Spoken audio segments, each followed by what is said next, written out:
Hallelujah, hallelujah. Thank you, Lord. Praise you, Lord. Praise you, Jesus. Hallelujah, hallelujah. Thank you, Lord. Praise you, Lord. Praise you, Jesus. ആമേൻ. നമുക്ക് പ്രവചനത്തിനായിട്ട് നമുക്ക് ഒരുങ്ങാട്ടോ. പ്രവചനം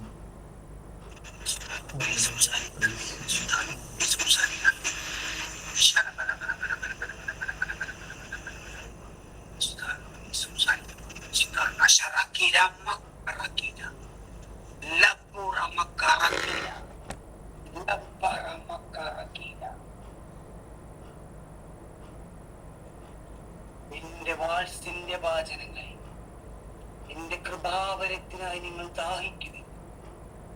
എന്റെ കൃപാവരം, എന്റെ മഹത്വീകരണത്തിൽ നിന്നാണ് കൃപാവരം. ഞാനാണ് നിങ്ങളെ തിരഞ്ഞെടുത്തിരിക്കുന്നത്. നിങ്ങളെ തിരഞ്ഞെടുപ്പിനുള്ള അഭിഷേകത്തിന് വേണ്ടി നിങ്ങൾ ദാഹിക്കുക. നിങ്ങളുടെ വിളിക്ക് യോഗ്യമായ അഭിഷേകത്തിന് വേണ്ടി നിങ്ങൾ ദാഹിക്കുവിൻ. സ്വീകരിക്കുക.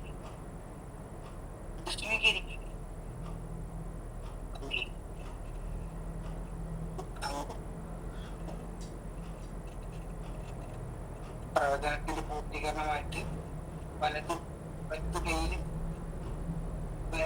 ബലക്ഷയം എന്ന അവസ്ഥ, അത് ബലം കൊടുക്കും.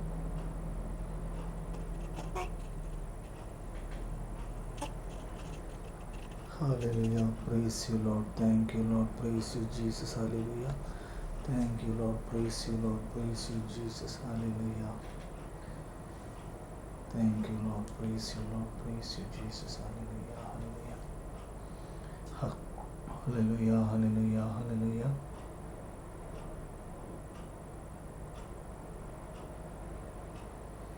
ആമേൻ. ദൈവത്തിൻ്റെ നാമം കരുണയാണ് എന്നുള്ള ഫ്രാൻസിസ് മാർപ്പാപ്പയുടെ എഴുതപ്പെടാത്ത ചാക്രിക ലേഖനം അല്ലേ. അപ്പോൾ അതാണ് നമ്മളിപ്പോൾ ഇപ്പോഴും പറഞ്ഞുകൊണ്ടിരിക്കുന്നത് കേട്ടോ. കേൾക്കാമല്ലോ അല്ലേ? ഞാൻ പറയണത് കേൾക്കാമോ?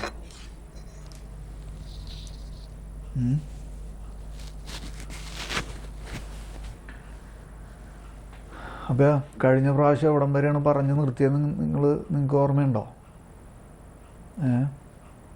കഴിഞ്ഞ പ്രാവശ്യം എവിടം വരെയാണ് പറഞ്ഞത്?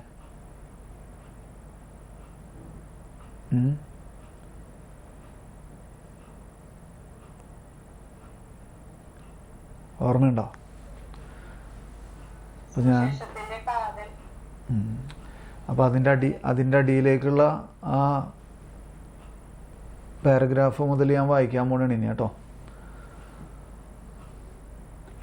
മറ്റു ചില സംഭവങ്ങളുടെ വ്യക്തിപരമായ ഓർമ്മകളും എനിക്കുണ്ട്. ഉദാഹരണത്തിന്, ഞാൻ ഇവിടെ എത്തുന്നതിന് മുൻപ് ബ്യൂണസ് അയേഴ്സിലായിരുന്നപ്പോൾ ദൈവശാസ്ത്രജ്ഞന്മാരോടൊപ്പം ഒരു വട്ടമേശ സമ്മേളനത്തിലെ ചർച്ചയിൽ പങ്കെടുത്ത സന്ദർഭമാണത്. പരിഹാരം കാണാനാവാത്ത പല പ്രശ്നങ്ങളും നമ്മെ അഭിമുഖീകരിക്കുമ്പോൾ, കണ്ടോ, ശ്രദ്ധിക്കണേ, പരിഹാരം കാണാനാവാത്ത പല പ്രശ്നങ്ങളും നമ്മെ അഭിമുഖീകരിക്കുമ്പോൾ. നമ്മുടെ ജീവിതത്തിൽ എപ്പോഴും ഉള്ളൊരു പ്രശ്നമാണ് അല്ലേ. പ്രത്യേകിച്ച് എന്താ പറയുക, പ്രാർത്ഥനയിൽ നിൽക്കുന്നവരാണ് ഏറ്റവും കൂടുതൽ അത് പറയണത്. എന്താണ്? പരിഹാരം കാണാനാവാത്ത പല പ്രശ്നങ്ങളും നമ്മെ അല്ലേ, അങ്ങനത്തെ പല പ്രശ്നങ്ങളിലൂടെ നമുക്ക് കടന്നു പോകേണ്ടതായിട്ട് വരാറുണ്ട്. അപ്പോൾ ഇവിടെ മാർപ്പാപ്പ പറയാണ്, പരിഹാരം കാണാനാവാത്ത പല പ്രശ്നങ്ങളും നമ്മെ അഭിമുഖീകരിക്കുമ്പോൾ ജനങ്ങളെ തമ്മിൽ അടുപ്പിക്കാൻ, ശ്രദ്ധിക്കണോട്ടോ ആ വാക്ക്, അടുപ്പിക്കാനല്ല, അടുപ്പിക്കാൻ, അതായത് ചേർക്കാൻ, ജനങ്ങളെ തമ്മിൽ ചേർത്ത് വയ്ക്കാൻ, ജനങ്ങളെ തമ്മിൽ അടുപ്പിക്കാൻ മാർപ്പാപ്പയ്ക്ക് എന്തു ചെയ്യാൻ കഴിയുമെന്നതായിരുന്നു ചർച്ചാ വിഷയം. കണ്ടോ, ആ വട്ടമേശ സമ്മേളനത്തിൽ ഒരു ചർച്ചാ വിഷയം വന്നത് എന്താണ്? പരിഹാരം കാണാനാവാത്ത പ്രശ്നങ്ങളെ അഭിമുഖീകരിക്കുമ്പോൾ മാർപ്പാപ്പയ്ക്ക് ജനങ്ങളെ തമ്മിൽ ഒരുമിച്ച് അല്ലെങ്കിൽ ചേർത്ത് നിർത്താൻ എന്താണ് ചെയ്യാൻ സാധിക്കുക എന്ന്. അതായിരുന്നു ചർച്ചാ വിഷയം. അപ്പോൾ ചർച്ചയിൽ പങ്കെടുത്ത ഒരാൾ നിർദ്ദേശിച്ചത് ക്ഷമയുടെ ഒരു വർഷം പ്രഖ്യാപിക്കാനായിരുന്നു. കണ്ടു, ക്ഷമയുടെ ഒരു വർഷം പ്രഖ്യാപിക്കാനായിരുന്നു ആ സമ്മേളനത്തിലെ ഒരാളുടെ അഭിപ്രായം. അങ്ങനെയായിരുന്നു. ഈ ആശയം ഞാൻ ചിന്തിച്ചിരുന്നു. അപ്പോൾ ഫ്രാൻസിസ് മാർപ്പാപ്പ പറയാനാണ്, ഈ ആശയം ഞാൻ ചിന്തിച്ചിരുന്നു. അതിനാൽ നിങ്ങളുടെ ചോദ്യത്തിന് ഉത്തരം നൽകുന്നതിന് മുൻപ്, കണ്ടോ, അതിനാൽ നിങ്ങളുടെ ചോദ്യത്തിന് ഉത്തരം നൽകുന്നതിന് മുൻപ്, അതായത് ഫ്രാൻസിസ് മാർപ്പാപ്പ പറയാണ്, ഞാൻ ഈ ആശയം ചിന്തിച്ചിരുന്നു, പക്ഷേ ഒരു നിമിഷം, എന്താണ് ആ നിമിഷം, ഒരു നിമിഷം എന്ന് പറയണേ, അതായത് നിങ്ങളുടെ ചോദ്യങ്ങൾക്ക് ഉത്തരം നൽകുന്നതിന് മുൻപ് പിന്നെന്താ എഴുതിയേക്കണം അവിടെ, പ്രാർത്ഥനയിലൂടെ, ഉണ്ടോ, പ്രാർത്ഥനയിലൂടെ. നമ്മൾക്ക് എപ്പോഴും നമ്മൾ നമ്മുടെ ജീവിതത്തിൽ, പ്രത്യേകിച്ച് നമ്മളുടെ ആധ്യാത്മിക ജീവിതത്തിൽ നമ്മൾ തോറ്റു പോകുന്ന, പരാജയപ്പെട്ടു പോകുന്ന ഒരു എന്താണ്, ഒരു അവസ്ഥയാണ് എന്ത്, നമ്മൾ ചാടിക്കേറി ഓരോ കാര്യങ്ങൾ ചെയ്യുക എന്നുള്ളത്. നമ്മൾ കർത്താവിനോട് അല്ലെ ദൈവത്തോട് നമ്മൾ എന്ത് ചോദിക്കില്ല, ആലോചന ചോദിക്കില്ല. നമ്മൾ നമ്മുടെ ഹിതം നിറവേറ്റാൻ വേണ്ടിയിട്ടുള്ള ഒരു തത്രപ്പാടാണ് നമ്മളെപ്പോഴും കാണിക്കുക. ഫ്രാൻസിസ് മാർപ്പാപ്പ ഇപ്പോൾ പറഞ്ഞു വെച്ചേക്കണ ആ ഒരു പോയിന്റ് കണ്ടോ, ഫസ്റ്റ് തന്നെ എന്താ പറയുന്നത്, നിങ്ങളുടെ ചോദ്യത്തിന് ഉത്തരം നൽകുന്നതിന് മുൻപ് എന്ന് പറഞ്ഞിട്ട് പിന്നെ ഒരു വാക്ക് എഴുതിയിരിക്കുകയാണ്, പ്രാർത്ഥനയിലൂടെയും, കണ്ടോ, പ്രാർത്ഥനയിലൂടെയും. അപ്പം നമ്മൾക്ക് എപ്പോഴും ഒരു പരാജയം നമ്മുടെ ജീവിതത്തിൽ എന്താണ്, അല്ലെങ്കിൽ നമുക്കൊരു പോരായ്മ, ഒരു കുറവ് നമുക്കെപ്പോഴും, പ്രത്യേകിച്ച് നമ്മുടെ ആധ്യാത്മിക ജീവിതത്തിൽ, പ്രാർത്ഥനാ ജീവിതത്തിൽ നമുക്ക് അല്ലെങ്കിൽ നമ്മുടെ ശുശ്രൂഷാ ജീവിതത്തിൽ നമുക്കൊരു പോരായ്മ, കുറവുണ്ടെന്ന്, അല്ലെങ്കിൽ ഒരു പരാജയം ഉണ്ടെന്ന് നമുക്ക് തോന്നുകയാണെങ്കിൽ, അല്ലെങ്കിൽ അങ്ങനെ ഉണ്ടെങ്കിൽ അതിൻ്റെ ഏറ്റവും പ്രധാനപ്പെട്ട ഘടകം എന്താണ്, പ്രാർത്ഥനയിലൂടെ. മനസ്സിലായോ? പ്രാർത്ഥിക്കാതെ അല്ലെങ്കിൽ കർത്താവിനോട് ആലോചന ചോദിക്കാതെ, അവൻ്റെ ഹിതം എന്താണെന്ന് അന്വേഷിക്കാതെയുള്ള നമ്മുടെ എടുത്തുചാടൽ. പ്രാർത്ഥനയിലൂടെയും നമുക്ക് ഒരു കാര്യം തോന്നി, പെട്ടെന്ന് നമ്മൾ ആ കാര്യം ചെയ്യാൻ വേണ്ടി പോകല്ല. മനസ്സിലാവുണ്ടോ? ഫ്രാൻസിസ് മാർപ്പാപ്പ പറഞ്ഞു കേട്ടോ, ശ്രദ്ധിച്ചേ നിങ്ങൾ, കണ്ടോ, ക്ഷമയുടെ ഒരു വർഷം പ്രഖ്യാപിക്കാനായിരുന്നു എന്ന് പറഞ്ഞിട്ട് അതിലൊരാൾ അഭിപ്രായം പറഞ്ഞപ്പോൾ ഫ്രാൻസിസ് മാർപ്പാപ്പ എന്താ പറഞ്ഞേ, ഈ ആശയം ഞാൻ ചിന്തിച്ചിരുന്നു, അല്ലേ, ഈ ആശയം എൻ്റെ ഉള്ളിലുണ്ട്, ഞാൻ ചിന്തിക്കണുണ്ട് അതിനെക്കുറിച്ച്, പക്ഷേ അതിനാൽ നിങ്ങളുടെ ചോദ്യങ്ങൾക്ക് ഉത്തരം നൽകുന്നതിന് മുൻപ് പ്രാർത്ഥിക്കണം ആദ്യം. മനസ്സിലായോ? എനിക്ക് പ്രാർത്ഥിക്കേണ്ടതുണ്ട്. ആർക്ക് പ്രാർത്ഥിക്കേണ്ടതുണ്ട്? ഫ്രാൻസിസ് മാർപ്പാപ്പയ്ക്ക് പ്രാർത്ഥിക്കേണ്ടതുണ്ട്. എന്നിട്ട് പറഞ്ഞു, പ്രാർത്ഥനയിലൂടെയും, ശ്രദ്ധിക്കണം കേട്ടോ, ശ്രദ്ധിക്കണം ഓരോ വാക്കും, പ്രാർത്ഥനയിലൂടെയും. പിന്നെ പറയണ പോയിന്റ് എന്താണ്, എനിക്ക് മുമ്പുണ്ടായിരുന്ന മാർപ്പാപ്പമാരുടെ പഠിപ്പിക്കലുകളിലൂടെയും. കണ്ടോ, എനിക്ക് മുമ്പേ ഉണ്ടായിരുന്ന മാർപ്പാപ്പമാരിലൂടെയുള്ള പഠിപ്പിക്കലുകൾ, അതായത് അല്ലേ, ടീച്ചിങ് അല്ലേ, പഠിപ്പിക്കലുകൾ. മനസ്സിലായോ? അല്ലെ, പ്രബോധനം. കണ്ടോ, പ്രാർത്ഥനയും പ്രബോധനവും. പിന്നെ അതുകൂടാണ്ട് എന്താണ്, പ്രഖ്യാപനങ്ങളിലൂടെയും, പഠിപ്പിക്കലുകളിലൂടെയും പ്രഖ്യാപനങ്ങളിലൂടെയും. ആരുടെ? എനിക്ക് മുമ്പുണ്ടായിരുന്ന മാർപ്പാപ്പമാരുടെ പഠിപ്പിക്കലുകളിലൂടെയും പ്രഖ്യാപനങ്ങളിലൂടെയും കടന്നു പോയപ്പോൾ സഭയെ ഒരു സൈനിക ആശുപത്രിയായി കണ്ടു. ആര് കണ്ടു? ഫ്രാൻസിസ് മാർപ്പാപ്പ കാണുകയാണ്. എങ്ങനെ? എന്ത് കണ്ടു? സഭയെ ഒരു സൈനിക ആശുപത്രിയായിട്ട് കാണുകയാണ്. മനസ്സിലായോ? അപ്പോൾ എങ്ങനെയാണത് കാണാൻ സാധിച്ചത്? പ്രാർത്ഥനയിലൂടെയും എനിക്ക് മുമ്പേ ഉണ്ടായിരുന്ന മാർപ്പാപ്പമാരുടെ പഠിപ്പിക്കലുകളിലൂടെയും പ്രഖ്യാപനങ്ങളിലൂടെയും. ഉണ്ടോ? അപ്പോൾ അത് എപ്പോഴും ഒരു പ്രധാനപ്പെട്ട ഘടകമാണ്. നമ്മൾ എന്ത് കാര്യത്തിനും ഇറങ്ങിത്തിരിക്കുമ്പോൾ അല്ലെങ്കിൽ ചെയ്യാനായിട്ട് നമ്മൾ ആലോചിക്കുമ്പോൾ, എന്ത് കാര്യമായാലും, മനസ്സിലായോ, എന്ത് ചെയ്യണം? കർത്താവിനോട് നമ്മൾ പ്രാർത്ഥിക്കണം, അല്ലേ? പരിശുദ്ധാത്മാവിനോട് നമ്മൾ അല്ലേ, എന്താണ് ഈ കാര്യത്തിന് വേണ്ടിയിട്ട് നമ്മൾ ചെയ്യേണ്ടതെന്നുള്ള ഒരു ഒരു ആലോചന ചോദിക്കൽ. മിക്കപ്പോഴും നമ്മുടെ ജീവിതത്തിൽ അത് ഉണ്ടാകാറില്ല. അങ്ങനെ ഇല്ലാണ്ട് വരുമ്പോഴാണ് എന്ത് സംഭവിക്കണത് അല്ലേ, അതിൽ പോരായ്മ വരും, നമ്മുടെ ജീവിതത്തിൽ കുറവുകൾ വരും. മനസ്സിലാവുന്നുണ്ടോ? അപ്പോൾ എനിക്ക് മുമ്പേ ഉണ്ടായിരുന്ന മാർപ്പാപ്പന്മാരുടെ പഠിപ്പിക്കലുകളിലൂടെയും പ്രഖ്യാപനങ്ങളിലൂടെയും കടന്നു പോയപ്പോൾ, കണ്ടോ, കടന്നു പോയപ്പോൾ ആര് കടന്നുപോയി? ഫ്രാൻസിസ് മാർപ്പാപ്പ കടന്നു പോയപ്പോൾ സഭയെ ഒരു സൈനിക ആശുപത്രിയായി കണ്ട് ഏറ്റവും അധികം പരിക്കേറ്റവർക്ക്, കണ്ടോ, സഭ, അത് ആ അർത്ഥത്തിലാണ് ഈശോ പറഞ്ഞത്. എന്ത് പറഞ്ഞത്? നീതിമാന്മാരെ തേടിയല്ല, പാപികളെ തേടിയാണ് ഞാൻ വന്നത്, ആരോഗ്യമുള്ളവർക്കല്ല, അല്ലേ, രോഗികളായവർക്കാണ് വൈദ്യനെ കൊണ്ട് ആവശ്യം എന്നെല്ലാം ആ വചനഭാഗത്തേക്ക് നമുക്കിപ്പോൾ ഓർമ്മ വരികയാണ്. മനസ്സിലായോ? അപ്പോൾ സഭ ഒരു സൈനിക ആശുപത്രിയാണെങ്കിൽ അതിലുള്ള വിശ്വാസികൾ മുഴുവൻ ആരാണ്? രോഗാവസ്ഥയിലാണ്. മനസ്സിലാവുണ്ടോ? സഭയെ ഒരു സൈനിക ആശുപത്രിയായി കണ്ട് ഏറ്റവും അധികം പരിക്കേറ്റവർക്ക് ഉണ്ടോ, വളരെ മാരകമായി പരിക്കേറ്റവർക്ക്, അല്ലാത്തവർക്കും ഉണ്ട് കേട്ടോ ചികിത്സ, പക്ഷെ എന്നാലും ഏറ്റവും അധികം പരിക്കേറ്റവർക്ക് ചികിത്സ നൽകണമെന്ന ചിന്താധാരയിലേക്ക് ആനയിക്കപ്പെട്ടു. ആരാനയിക്കപ്പെട്ടു? ഫ്രാൻസിസ് മാർപ്പാപ്പ. അപ്പം എങ്ങനെയാണിത് ആനയിക്കപ്പെട്ടത്? എങ്ങനെയാണ് ആനയിക്കപ്പെട്ടത് എന്ന് പറഞ്ഞേ. എങ്ങനെയാണ് ആനയിക്കപ്പെട്ടത്? പ്രാർത്ഥനയിലൂടെയും എനിക്ക് മുമ്പേ ഉണ്ടായിരുന്ന മാർപ്പാപ്പമാരുടെ പഠിപ്പിക്കലുകളിലൂടെയും പ്രഖ്യാപനങ്ങളിലൂടെയും. കണ്ടോ? മനസ്സിലായുണ്ടോ? ആ പോയിന്റ് മനസ്സിലായോ? ഒരു മാർപ്പാപ്പയുടെ ദൗത്യം കണ്ടോ? മനസ്സിലായോ?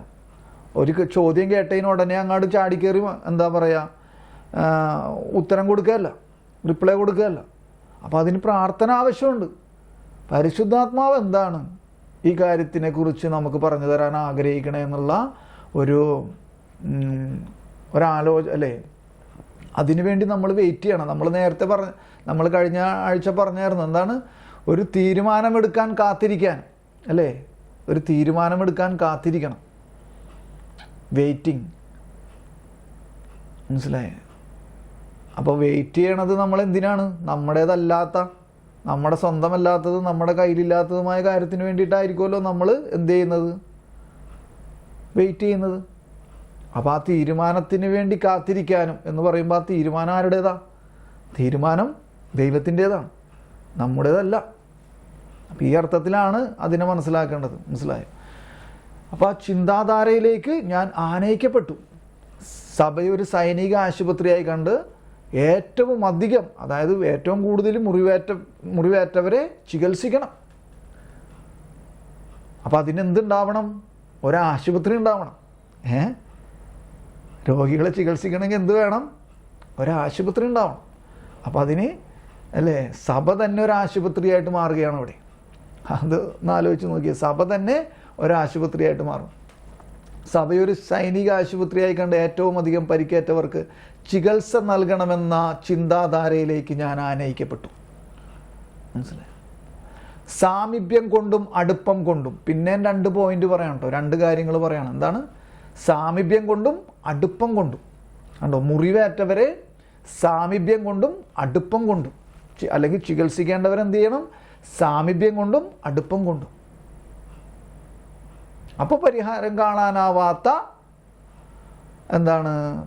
കാണാനാവാത്ത പല പ്രശ്നങ്ങൾക്കും പരിഹാരമുണ്ടാകും. മനസ്സിലായോ? പ്രാർത്ഥനയിലൂടെയാണ് ഈ പരിഹാരം കാണാനാവാത്ത പല പ്രശ്നങ്ങൾക്കും പരിഹാരം ഉണ്ടാകണത്. നമ്മുടെ കഴിവുകൊണ്ടോ നമ്മുടെ പ്രവർത്തികൾ കൊണ്ടോ മാത്രമല്ലെന്നല്ല, അങ്ങനെ അല്ല. മനസ്സിലായോ? നമ്മൾ വിചാരിക്കും നമ്മൾ എന്തെങ്കിലും ചെയ്തത് കൊണ്ടാണ്, അല്ലെങ്കിൽ നമ്മൾ എന്തെങ്കിലും പറഞ്ഞത് കൊണ്ടാണ് എന്നൊക്കെയാണ് നമ്മൾ വിചാരിക്കുക. അപ്പോൾ സാമീപ്യം കൊണ്ടും അടുപ്പം കൊണ്ടും ജനങ്ങളുടെ ഹൃദയത്തെ, അതിൻ്റെ ഇടയ്ക്ക് ഒരു വാക്ക് വിട്ടുപോയി. കണ്ടോ? സാമീപ്യം കൊണ്ടും അടുപ്പം കൊണ്ടും സഭ ജനങ്ങളുടെ ഹൃദയത്തെ, കണ്ടോ, സഭ ജനങ്ങളുടെ ഹൃദയത്തെ ഊഷ്മളമാക്കണമെന്ന് ഞാൻ ചിന്തിച്ചു. കണ്ടോ? സഭയുടെ സാമീപ്യം കൊണ്ടും അടുപ്പം കൊണ്ടുമാണ് ജനങ്ങളുടെ ഹൃദയത്തെ ഊഷ്മളമാക്കുന്നത്.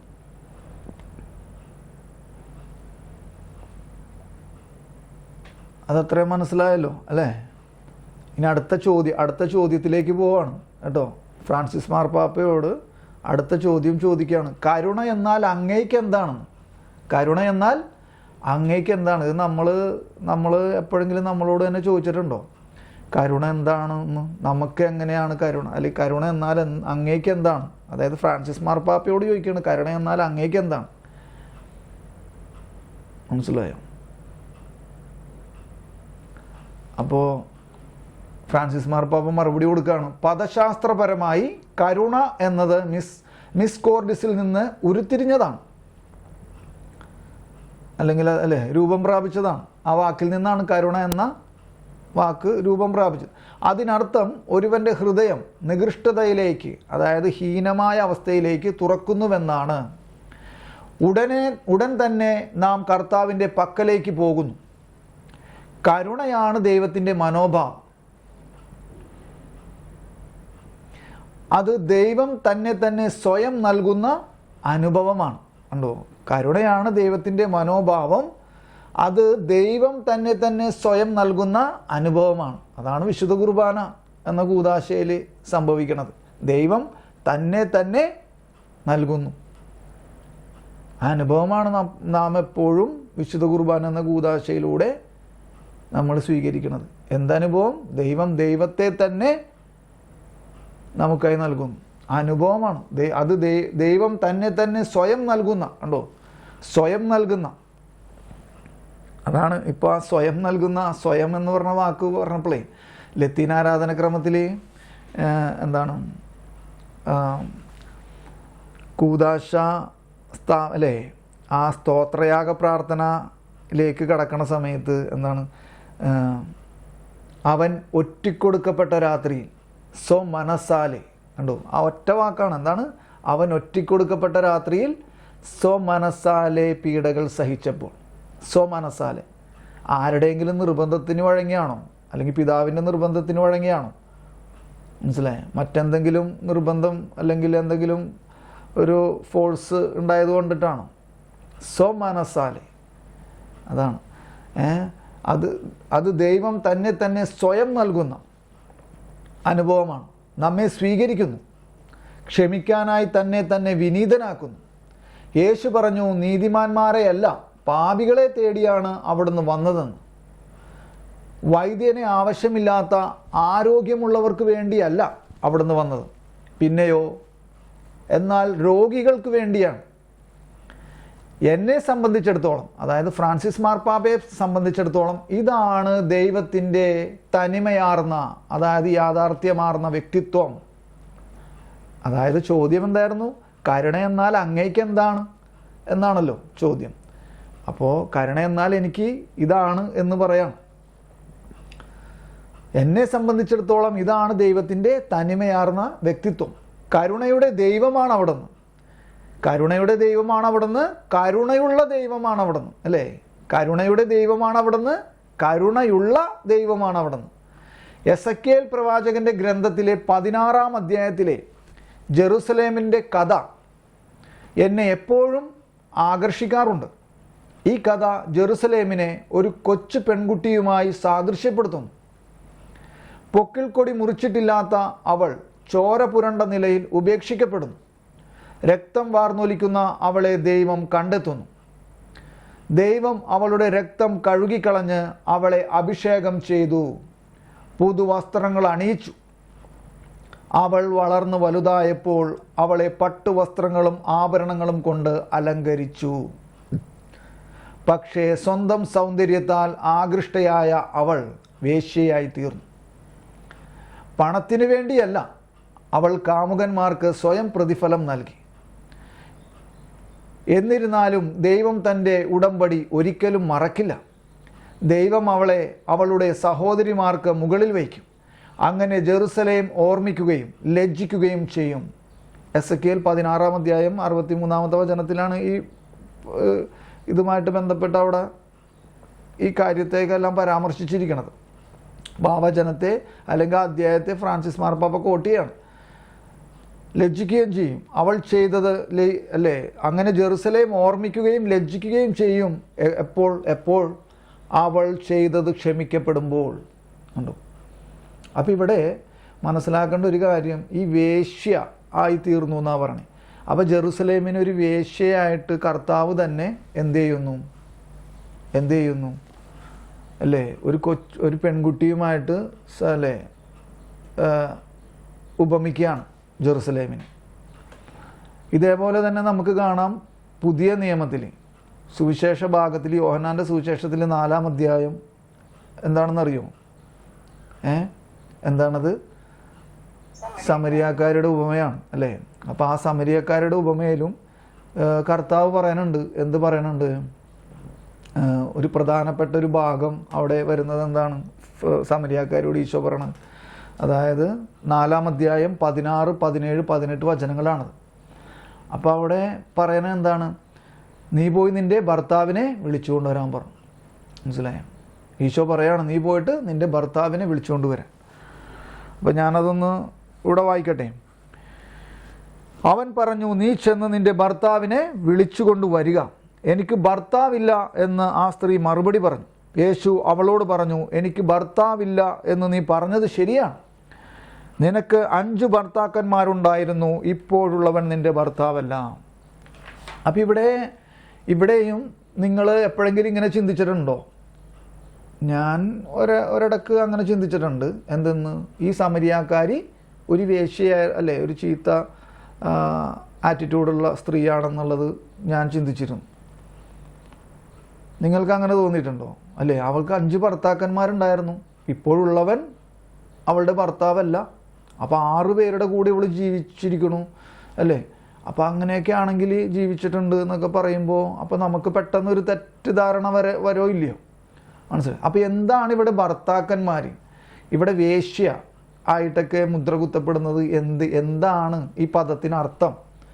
എന്താണ് ഈ വാക്കിനർത്ഥം ആക്കുന്നത് കർത്താവ്? അത് ചുരുക്കി പറഞ്ഞ ഒറ്റ വാക്കിൽ പറഞ്ഞ എന്താണ്? വിഗ്രഹാരാധനയുമായിട്ട് കണക്ട് ചെയ്ത് കിടക്കുന്നതാണ്. എന്തിനെയാണ് ഉപമിക്കുന്നത്, അല്ലെങ്കിൽ എന്തിനോട് ബന്ധപ്പെടുത്താനാണ് ആഗ്രഹിക്കുന്ന കർത്താവ്? ജെറുസലേം എന്താണ്? വിഗ്രഹാരാധന. മനസ്സിലായി? അത് ഈ 16-ാം അധ്യായത്തിലെല്ലാം എഴുതിയിട്ടുണ്ട്, എസെക്കിയേൽ. മനസ്സിലായി? വിഗ്രഹാരാധന. മനസ്സിലായ? അപ്പോൾ അതെപ്പോഴും, അപ്പോൾ ഈ സമരിയാക്കാരി സ്ത്രീ ഒരിക്കലും ചീത്ത സ്ത്രീ ആയിരുന്നോ? നമ്മൾ ഉദ്ദേശിക്കുന്ന തരത്തിലുള്ള ചീത്ത സ്ത്രീ ആയിരുന്നോ? അല്ല. മനസ്സിലാവുണ്ടോ? അവിടെ 5 ഭർത്താവ്. അപ്പോൾ ആലങ്കാരികമായിട്ട് ഇവിടെ ഉപയോഗിക്കുകയാണ് ചില വാക്കുകളെ. മനസ്സിലായി? 5 ഭർത്താക്കന്മാരുണ്ടായിരുന്നു എന്ന് പറയണത് ആ അർത്ഥത്തിലാണ്. ഏശയ്യ 54-ാം അധ്യായം 5-ാമത്തെ വചനമൊക്കെ പറയണത് നിന്റെ സ്രഷ്ടാവാണ് നിന്റെ ഭർത്താവ് എന്നൊക്കെ പറയണതിൻ്റെ പൊരുൾ ഇവിടെയാണ് മനസ്സിലാക്കേണ്ടത്. നിന്റെ സ്രഷ്ടാവാണ് നിന്റെ ഭർത്താവ്. മറ്റൊരു അല്ലേ, ആ 1-ാം കൽപ്പനയാണ് അല്ലേ, 1-ാമത്തെ പ്രമാണമാണ്. എന്തെന്നാണ് 1-ാമത്തെ പ്രമാണം? അല്ലേ, നിന്റെ ദൈവമേ അല്ലേ, മറ്റൊരു ദൈവം നിനക്ക് ഉണ്ടാകരുത്, ആ ദൈവത്തെ മാത്രമേ നീ ആരാധിക്കാവൂ. അപ്പോൾ മറ്റു വിഗ്രഹാരാധനകളിലേക്ക് പോകുമ്പോൾ അതിനെ എന്തുമായിട്ട് ഉപമിച്ചിരുന്നു അല്ലേ? അതൊരു വേശ്യാവൃത്തിയായിട്ട്. മനസ്സിലാവുണ്ടോ? ഒരു വേശ്യ ആയ ഒരു സ്ത്രീയെ അല്ലേ, ആ പ്രവർത്തനവുമായിട്ട് അതിനെ ഉപമിക്കുകയാണ് കർത്താവ്. അപ്പോൾ നമ്മളെപ്പോഴും മനസ്സിലാക്കണം, ഈ വേശ്യ എന്ന വാക്കോ അല്ലെങ്കിൽ ഈ 5 ഭർത്താക്കന്മാരെന്നൊക്കെ പറയുമ്പോൾ നമ്മൾ ഒരിക്കലും അവളൊരു ചീത്ത സ്ത്രീയായിരുന്നു എന്ന് കരുതരുത്. അതെന്തുകൊണ്ടാണെന്ന് വെച്ച് കഴിഞ്ഞാൽ അത് വിഗ്രഹാരാധനയുമായിട്ട് ബന്ധപ്പെടുത്തി കിടക്കുന്നതാണ്. ഇനി നിങ്ങൾക്ക് നിങ്ങളുടെ കയ്യിലുള്ള പഠന ബൈബിൾ എടുത്തേ, ഈ സമരിയാക്കാരുടെ അവിടെ ആ ഭാഗം നിങ്ങളെടുത്തേ. പഠന ബൈബിളിൽ നിന്ന് എടുക്കണം കേട്ടോ. പഠന ബൈബിൾ എടുക്കണേ. പഠന ബൈബിളിൽ നിന്ന് എടുക്കുക. അപ്പോൾ അവിടെ 4-ാം അധ്യായത്തിലാണല്ലോ സമരിയാക്കാരുടെ ഈ കഥ പറയണത്. അപ്പോൾ ആ 4-ാം അധ്യായത്തിൽ 18-ാമത്തെ വചനം അതിനെ എന്ത് ചെയ്യുന്നു? അതിനെ ഫുട് നോട്ടിൽ അതിനെ വ്യാഖ്യാനിക്കുന്നുണ്ട്. മനസ്സിലായോ? അപ്പോൾ അത് ഞാനൊന്ന് വായിക്കാൻ പോകണേണ്. അപ്പോൾ പഠന ബൈബിൾ ശ്രദ്ധിക്കണേ. സാധാരണ ബൈബിളല്ല, പഠന ബൈബിളിൽ നിന്നാണ് അതിൻ്റെ ഫുട് നോട്ടിൽ ഈ 4, അതായത് 5 ഭർത്താക്കന്മാർ എന്ന് പറഞ്ഞിട്ട് അതിനെ വ്യാഖ്യാനിക്കുകയാണ്. അപ്പോൾ ആ വ്യാഖ്യാനം ഞാനൊന്നിങ്ങനെ വായിക്കാൻ പോവാണ്. മനസ്സിലായോ? വായിക്കണേ ഉള്ളൂ, കാരണം അതൊന്നും അങ്ങനെ വലുതായിട്ട് പറഞ്ഞു തരാനുള്ളൊരു ഇതൊന്നും എനിക്കില്ല. അപ്പോൾ എന്തായാലും ഞാനിവിടെ വായിക്കാം, ഏകദേശം നിങ്ങൾക്കത് മനസ്സിലാകുമായിരിക്കും. അപ്പോൾ ഞാനിവിടെ വായിക്കുമ്പോൾ നിങ്ങൾ നിങ്ങളുടെ പഠന ബൈബിളിൽ അത് നോക്കിയിരിക്കുക. കിട്ടിയല്ലോ അല്ലേ? കിട്ടിയല്ലോ. 5 ഭർത്താക്കന്മാർ എന്ന് എഴുതിയേക്കണുണ്ടോ? ആ യോഹന്നാൻ്റെ സുവിശേഷം 4-ാം അധ്യായത്തിൽ ആ പേജ് എടുക്കുമ്പോഴത്തേക്കും അല്ലേ, ആ വലതുവശത്തായിട്ട് 4:18 എന്ന് പറഞ്ഞ വചനത്തെ നിങ്ങൾ ഫുട് നോട്ടിൽ നോക്കി. 4:18 എന്ന് പറഞ്ഞ വചനം 5 ഭർത്താക്കന്മാർ എന്ന് ഹെഡ്ലൈൻ എഴുതി ഇട്ടിട്ട് പറയാണ്. ശ്രദ്ധിക്കണേ, ഞാനിനി വായിക്കാൻ പോണേണേ. 5 ഭർത്താക്കന്മാരെന്ന പരാമർശം സമരിയാക്കാരുടെ ചരിത്രത്തിലേക്ക് വിരൽ ചൂണ്ടുന്നു. കണ്ടോ, സമരിയാക്കാരുടെ ചരിത്രത്തിലേക്ക് വിരൽ ചൂണ്ടുന്നു. എന്നിട്ട് അതിനെ വചനത്തിലേക്ക് കൂടെ കൂട്ടെ. അപ്പോൾ ആ വചനമൊന്നും നമ്മളിപ്പോൾ എടുത്ത് വായിക്കണില്ല. 2 രാജാക്കന്മാർ 17-ാം അധ്യായം 24-ാം അധ്യായം 24-31 വരെയുള്ള വചനങ്ങൾ. അപ്പോൾ അതിലെല്ലാം കാണുന്നതനുസരിച്ച് 5 വിദേശ ഗോത്രങ്ങൾ വടക്കൻ പാലസ്തീനായി, കണ്ടോ, 5 വിദേശ ഗോത്രങ്ങൾ വടക്കൻ പലസ്തീനായിലെ ഇസ്രായേലേരുമായി വിവാഹബന്ധങ്ങളിൽ ഏർപ്പെടുകയും അവരുടെ 5 ദേവന്മാരെ, ശ്രദ്ധിക്കണേ, അവരുടെ 5 ദേവന്മാരെ ഇസ്രായേൽക്കാർക്കിടയിൽ പ്രചരിപ്പിക്കുകയും ചെയ്തു. ഈ വിഗ്രഹങ്ങൾ ബാൽ എന്ന പേരിലാണ് അഭിസംബോധന ചെയ്യപ്പെട്ടിരുന്നത്. ബാൽ എന്ന പദത്തിന് നാഥൻ, ഭർത്താവ് എന്നീ 2 അർത്ഥങ്ങളുണ്ട്. കണ്ടോ, ബാൽ എന്ന ഇതിനെക്കുറിച്ചൊക്കെ നമ്മൾ കേട്ടിട്ടുണ്ടല്ലേ സുവിശേഷ ഭാഗത്തിൽ നിന്ന് തന്നെ അല്ലേ. ബാല് പുതിയ നിയമത്തിൽ നിന്നും പഴയ നിയമത്തിൽ നിന്നും കേട്ടിട്ടുണ്ട് അല്ലേ. ബാല് എന്താണ്? ബാൽ എന്ന പദത്തിന് അർത്ഥം എന്താണ്? നാഥൻ അല്ലെങ്കിൽ ഭർത്താവ്. ഈ 2 വാക്കുകൾ 2 അർത്ഥങ്ങൾ വരും. എന്നീ 2 അർത്ഥങ്ങളുണ്ട്. 5 ഭർത്താക്കന്മാർ സമരിയാക്കാർ വണങ്ങിയിരുന്ന 5 ദേവന്മാരെയാകാം സൂചിപ്പിക്കുന്നത്. കണ്ടോ, എന്താണ് 5 ഭർത്താക്കന്മാർ എന്നത്? സമരിയാക്കാർ വണങ്ങിയിരുന്ന 5 ദേവന്മാരെയാകാം സൂചിപ്പിക്കുന്നത്. കണ്ടോ, അവൾ 5 ദേവന്മാരെ അല്ലേ എന്ത് ചെയ്തിരുന്നു? വണങ്ങിയിരുന്നു, അല്ലെങ്കിൽ ആരാധിച്ചിരുന്നു അല്ലേ. മനസ്സിലാവുണ്ടോ? 5 ദേവന്മാരെ സൂചിപ്പിക്കുന്നത്. വിജാതീയ ദേവന്മാരെ സേവിക്കുന്നത്, കണ്ടോ, വിജാതീയ ദേവന്മാരെ സേവിക്കുന്നത് ഉടമ്പടി ഭർത്താവായ യാഹ്വേയോടുള്ള, കണ്ടോ, യാഹ്വേയോടുള്ള ഉടമ്പടി ഭർത്താവായ യാഹ്വേയോടുള്ള വിശ്വാസവഞ്ചനയാണെന്ന് പ്രവാചകന്മാർ ഇസ്രായേൽ ജനത്തെ താക്കീത് ചെയ്യുന്നുണ്ട്. കണ്ടോ, ഉടമ്പടി ഭർത്താവായ കർത്താവിനെ വിട്ടിട്ട് അവരെന്ത് ചെയ്തു? വിഗ്രഹാരാധനയിലേക്ക് ദേവന്മാരുടെ, വിജാതീയ ദേവന്മാരെ ആരാധിക്കാൻ തുടങ്ങി.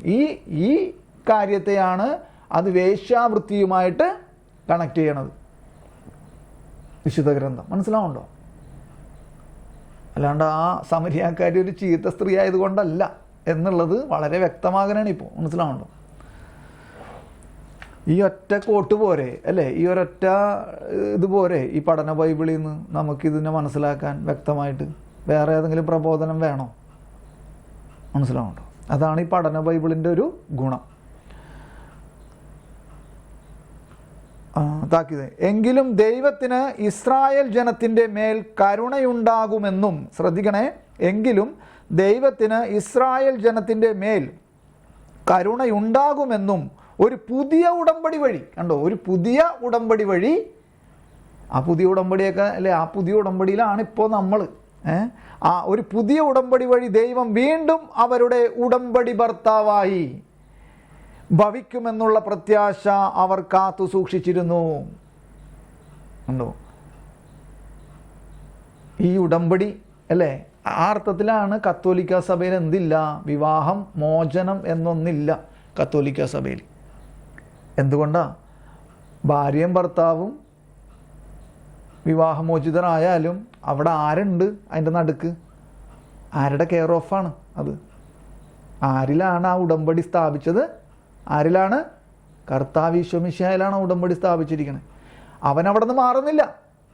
അതുകൊണ്ട് തന്നെ കത്തോലിക്ക സഭയിൽ എന്തില്ല? വിവാഹം എന്ന, മോചനം എന്ന ആ ഒരു കാര്യം ഇല്ല. എങ്കിലും വിവാഹമോചനം ഉണ്ടാകാറുണ്ട്. അതിന് മറ്റു ചില കാരണങ്ങളുണ്ട്. നുണ പറഞ്ഞ് വിവാഹം അല്ലേ, ഇപ്പോൾ ഒരു മാനസിക രോഗിയായ ആളെ അത് വെളിപ്പെടുത്താതെ എന്ത് ചെയ്യും? അത് നുണ പറഞ്ഞ് വിവാഹം നടത്തും. പിന്നീട് വിവാഹത്തിന് അപ്പോൾ അതിൽ തന്നെ ആ കൂദാശ അസാധുവാകും. അങ്ങനെ വിവാഹമോചനമുണ്ട്. കേട്ടോ. പക്ഷേ എന്തില്ല ശരിക്കും വിവാഹമോചനം. അപ്പോൾ എന്താണ് ആ വിവാഹമോചനം? അല്ലേ, അത് എങ്ങനെയാണ് സംഭവിക്കണേ? ആ കൂദാശ അതിൽ തന്നെ അസാധുവാകും. നുണ പറഞ്ഞുള്ള കൂദാശ വിവാഹ ജീവിതത്തിലേക്ക് നമ്മൾ കടക്കുമ്പോൾ എന്ത് സംഭവിക്കും? അത് അതിൽ തന്നെ അസാധുവാകും. അങ്ങനെ വരുമ്പോൾ അത് വിവാഹമോചനത്തിലേക്ക് പോകും. കത്തോലിക്ക സഭയിൽ വിവാഹമോചനം എന്നൊന്നില്ല, സത്യം പറഞ്ഞു മനസ്സിലാവണ്ട. അതെന്തുകൊണ്ടാണ്? ഭാര്യയും ഭർത്താവും മോചിതരായാലും അവിടെ മറ്റൊരുത്തനുണ്ട്. അവൻ ആ ഉടമ്പടി എന്ത് ചെയ്യാൻ പറ്റില്ല? അതിനെ ലംഘിക്കാനോ അതിനെ അസാധുവാക്കാനോ അല്ലെങ്കിൽ അതിനെ മാറ്റിക്കളയാനോ പറ്റില്ല. മനസ്സിലാവണ്ടോ? വധു ആ ഉടമ്പടിയിൽ നിന്ന് പിന്മാറിയാലും വരൻ ആ ഉടമ്പടിയിൽ നിന്ന് പിന്മാറിയാലും കർത്താവ് ഈശോ മിശിഹ ആ ഉടമ്പടിയിൽ ഉണ്ടാവും. അതുകൊണ്ടാണ് വിവാഹമോചനം എന്നൊന്നില്ല എന്ന് പറയാനായിട്ടുള്ള റീസൺ. മനസ്സിലായ? കത്തോലിക്ക സഭയിൽ അതും മനസ്സിലായി കാണുമെന്ന് വിചാരിക്കണം. അപ്പോൾ പുതിയ ഉടമ്പടി വഴി ദൈവം വീണ്ടും അവരുടെ ഉടമ്പടി ഭർത്താവായി ഭവിക്കുമെന്നുള്ള പ്രത്യാശ അവർ കാത്തു സൂക്ഷിച്ചു. ഹോസിയ 2-ാം അധ്യായം 16 മുതൽ ഒക്കെ വചനം ഇവിടെ കോട്ട് ചെയ്തേക്കണേണ് അതിൻ്റെ പഴയ നിയമത്തിൽ. ശ്രദ്ധിക്കണേ. ഇപ്പോഴുള്ളവൻ ഭർത്താവല്ല എന്ന് പറയുമ്പോൾ അവൻ 6ാമത്തവനാണ്. കണ്ടോ, 5 ഭർത്താക്കന്മാർ നിനക്കുണ്ടായിരുന്നു, ഇപ്പോഴുള്ളവൻ നിന്റെ ഭർത്താവല്ല എന്ന് ഈശോ അവളോട് പറയുമ്പോൾ അത് 6ാമത്തെ ആളെ കുറിച്ച് പറയണം. കണ്ടോ, 6ാമത്തെ ദേവനെക്കുറിച്ചാണ്. ആറാമത്തവനാണ് എന്ന ധ്വനിയുണ്ട്. 7ാമത്തവനാണ് യേശു. കണ്ടോ, 7ാമത്തവൻ. അപ്പോൾ 7 എന്ന് പറയണത് ഒരു പൂർണ്ണതയാണ്. അതാണ് 7 കൂദാശകൾ എന്നൊക്കെ അല്ലേ. 7ാമത്തവനാണ് യേശു. എല്ലാ ദാഹവും അവനിലാണ് ശമിക്കുന്നത്. മനസ്സിലായോ? അപ്പം ഇത് ഞാൻ ആ വേശ്യാവൃത്തിയിൽ നിന്ന് നമ്മൾ വേശ്യയായി തീർന്നു എന്ന് പറഞ്ഞല്ലോ. അപ്പം അതിനെ ഒന്ന് മനസ്സിലാക്കാൻ വേണ്ടി, അപ്പം നമ്മളിങ്ങനെ പെട്ടെന്ന് നമ്മൾ ആദ്യ കാലഘട്ടത്തിലൊക്കെ ഇങ്ങനെ ഇതൊക്കെ വായിച്ചപ്പോൾ എന്നെ സംബന്ധിച്ച് അത് ഞാൻ ആ അക്ഷരാർത്ഥത്തിലാണ് നമ്മൾ വേശ്യയായി തീർന്നു, അല്ല ആ ചീത്ത ഒരവസ്ഥയിലാണ്, ആ അക്ഷരാർത്ഥത്തിലാണ് ഞാൻ കണ്ടിരുന്നത്. നമുക്കതിനെക്കുറിച്ച് വേറെ പൊരുളൊന്നും അറിയില്ലായിരുന്നു. പിന്നീടാണ് അത് മനസ്സിലായത്. ഇത് വിഗ്രഹാരാധനയുമായിട്ടാണ് ബന്ധപ്പെട്ട് കിടക്കണേ എന്നുള്ളത്. ഈ സമരിയാക്കാരിയോട് ഈ 5 ഭർത്താക്കന്മാരുടെ കാര്യം പറയണതും എല്ലാം അത് അവളൊരു ചീത്ത സ്ത്രീ ആയതുകൊണ്ടല്ല, മറിച്ച് അവൾ വിഗ്രഹാരാധനയിലാണ് എന്നതിനെ കർത്താവ് ഘോരമായിട്ട് അവളെ ഓർമ്മിപ്പിക്കുകയാണ്. മനസ്സിലായോ? അങ്ങനെ ആ വിഗ്രഹാരാധനയിൽ നിന്ന് അവളെ തിരിച്ചു കൊണ്ടുവരുന്നു. സ്രഷ്ടാവാണ് നിന്റെ ഭർത്താവ് എന്ന ആ കാര്യത്തിലേക്ക് അവളെ തിരിച്ചുകൊണ്ട് വരികയാണ് കർത്താവ് വിശ്വസിച്ച സമരിയാക്കാരി. അവിടെ കർത്താവ് വിജയിച്ചു.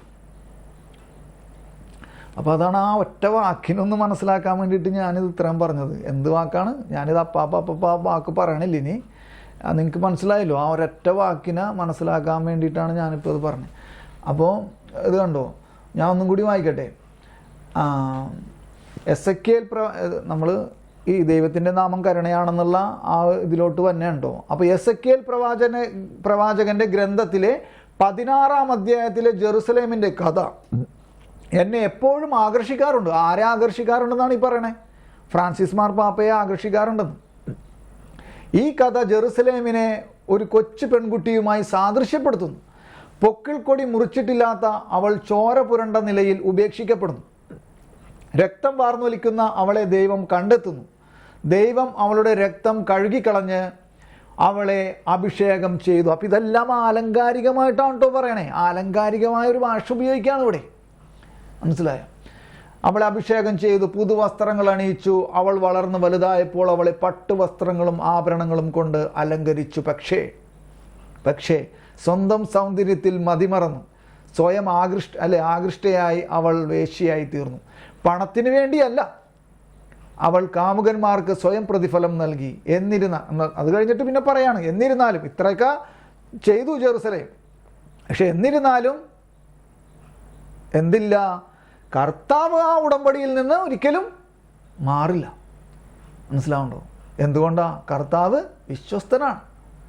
അതുകൊണ്ടാണ് കർത്താവിന് ആ ഉടമ്പടിയിൽ നിന്ന് ഒരിക്കലും മാറാൻ പറ്റില്ല. ആ ഉടമ്പടി മാറാൻ നിന്ന് കർത്താവ് മാറുകയുമില്ല, ആ ഉടമ്പടി മറക്കുകയുമില്ല. ദൈവം തൻ്റെ ഉടമ്പടി ഒരിക്കലും മറക്കില്ല.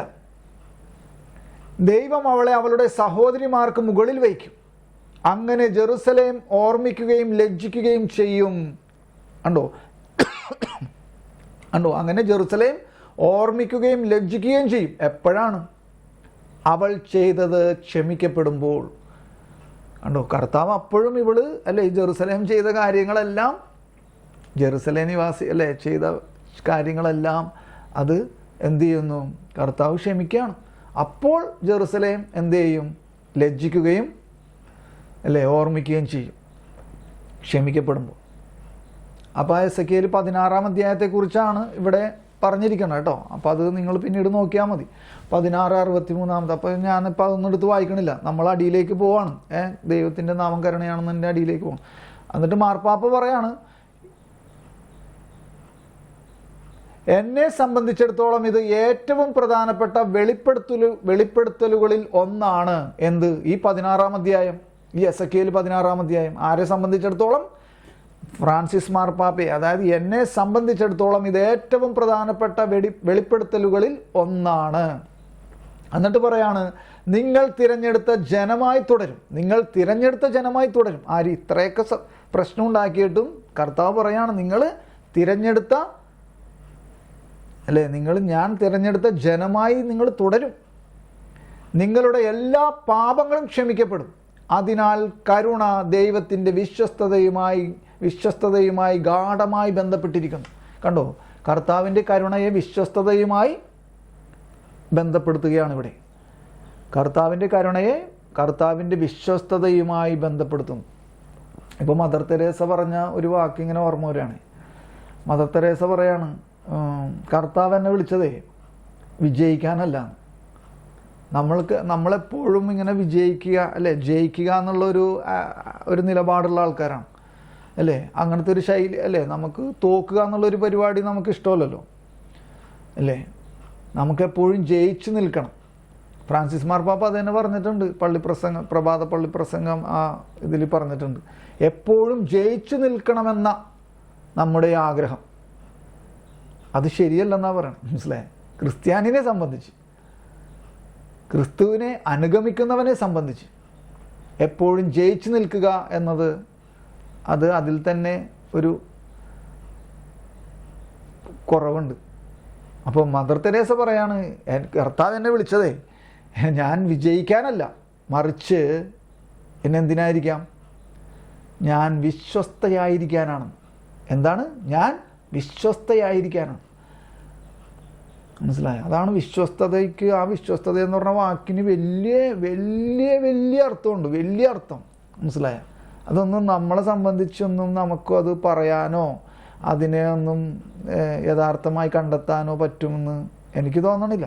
അത് പരിശുദ്ധാത്മാവ് തന്നെ അതിലേക്ക് കൊണ്ടുപോയ കർത്താവിൻ്റെ കരുണയിൽ അല്ലേ, കരുണയാൽ പരിശുദ്ധാത്മാവ് നമ്മളെ അതിലേക്ക് മനസ്സിലാക്കാൻ കൊണ്ടുപോയാൽ ഒരുപക്ഷെ മനസ്സിലാകാൻ പറ്റും. അല്ല, പരിശുദ്ധാത്മാവ് കൊണ്ടുപോയാൽ ഒരു പക്ഷേ അല്ല, തീർച്ചയായിട്ടും മനസ്സിലാക്കാൻ പറ്റും. മനസ്സിലായോ? അപ്പം ആ വിശ്വസ്തത എന്ന വാക്ക് കരുണയുമായിട്ട് അല്ലെങ്കിൽ കരുണ വിശ്വസ്തത എന്ന വാക്കുമായിട്ട് ബന്ധപ്പെടുത്തിയിരിക്കുന്നു.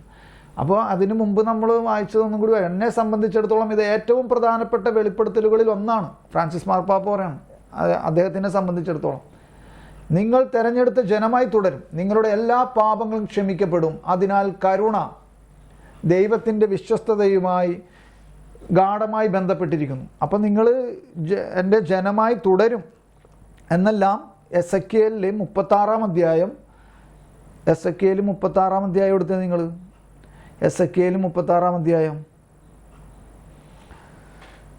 എസെക്കിയേൽ 36-ാം അധ്യായം.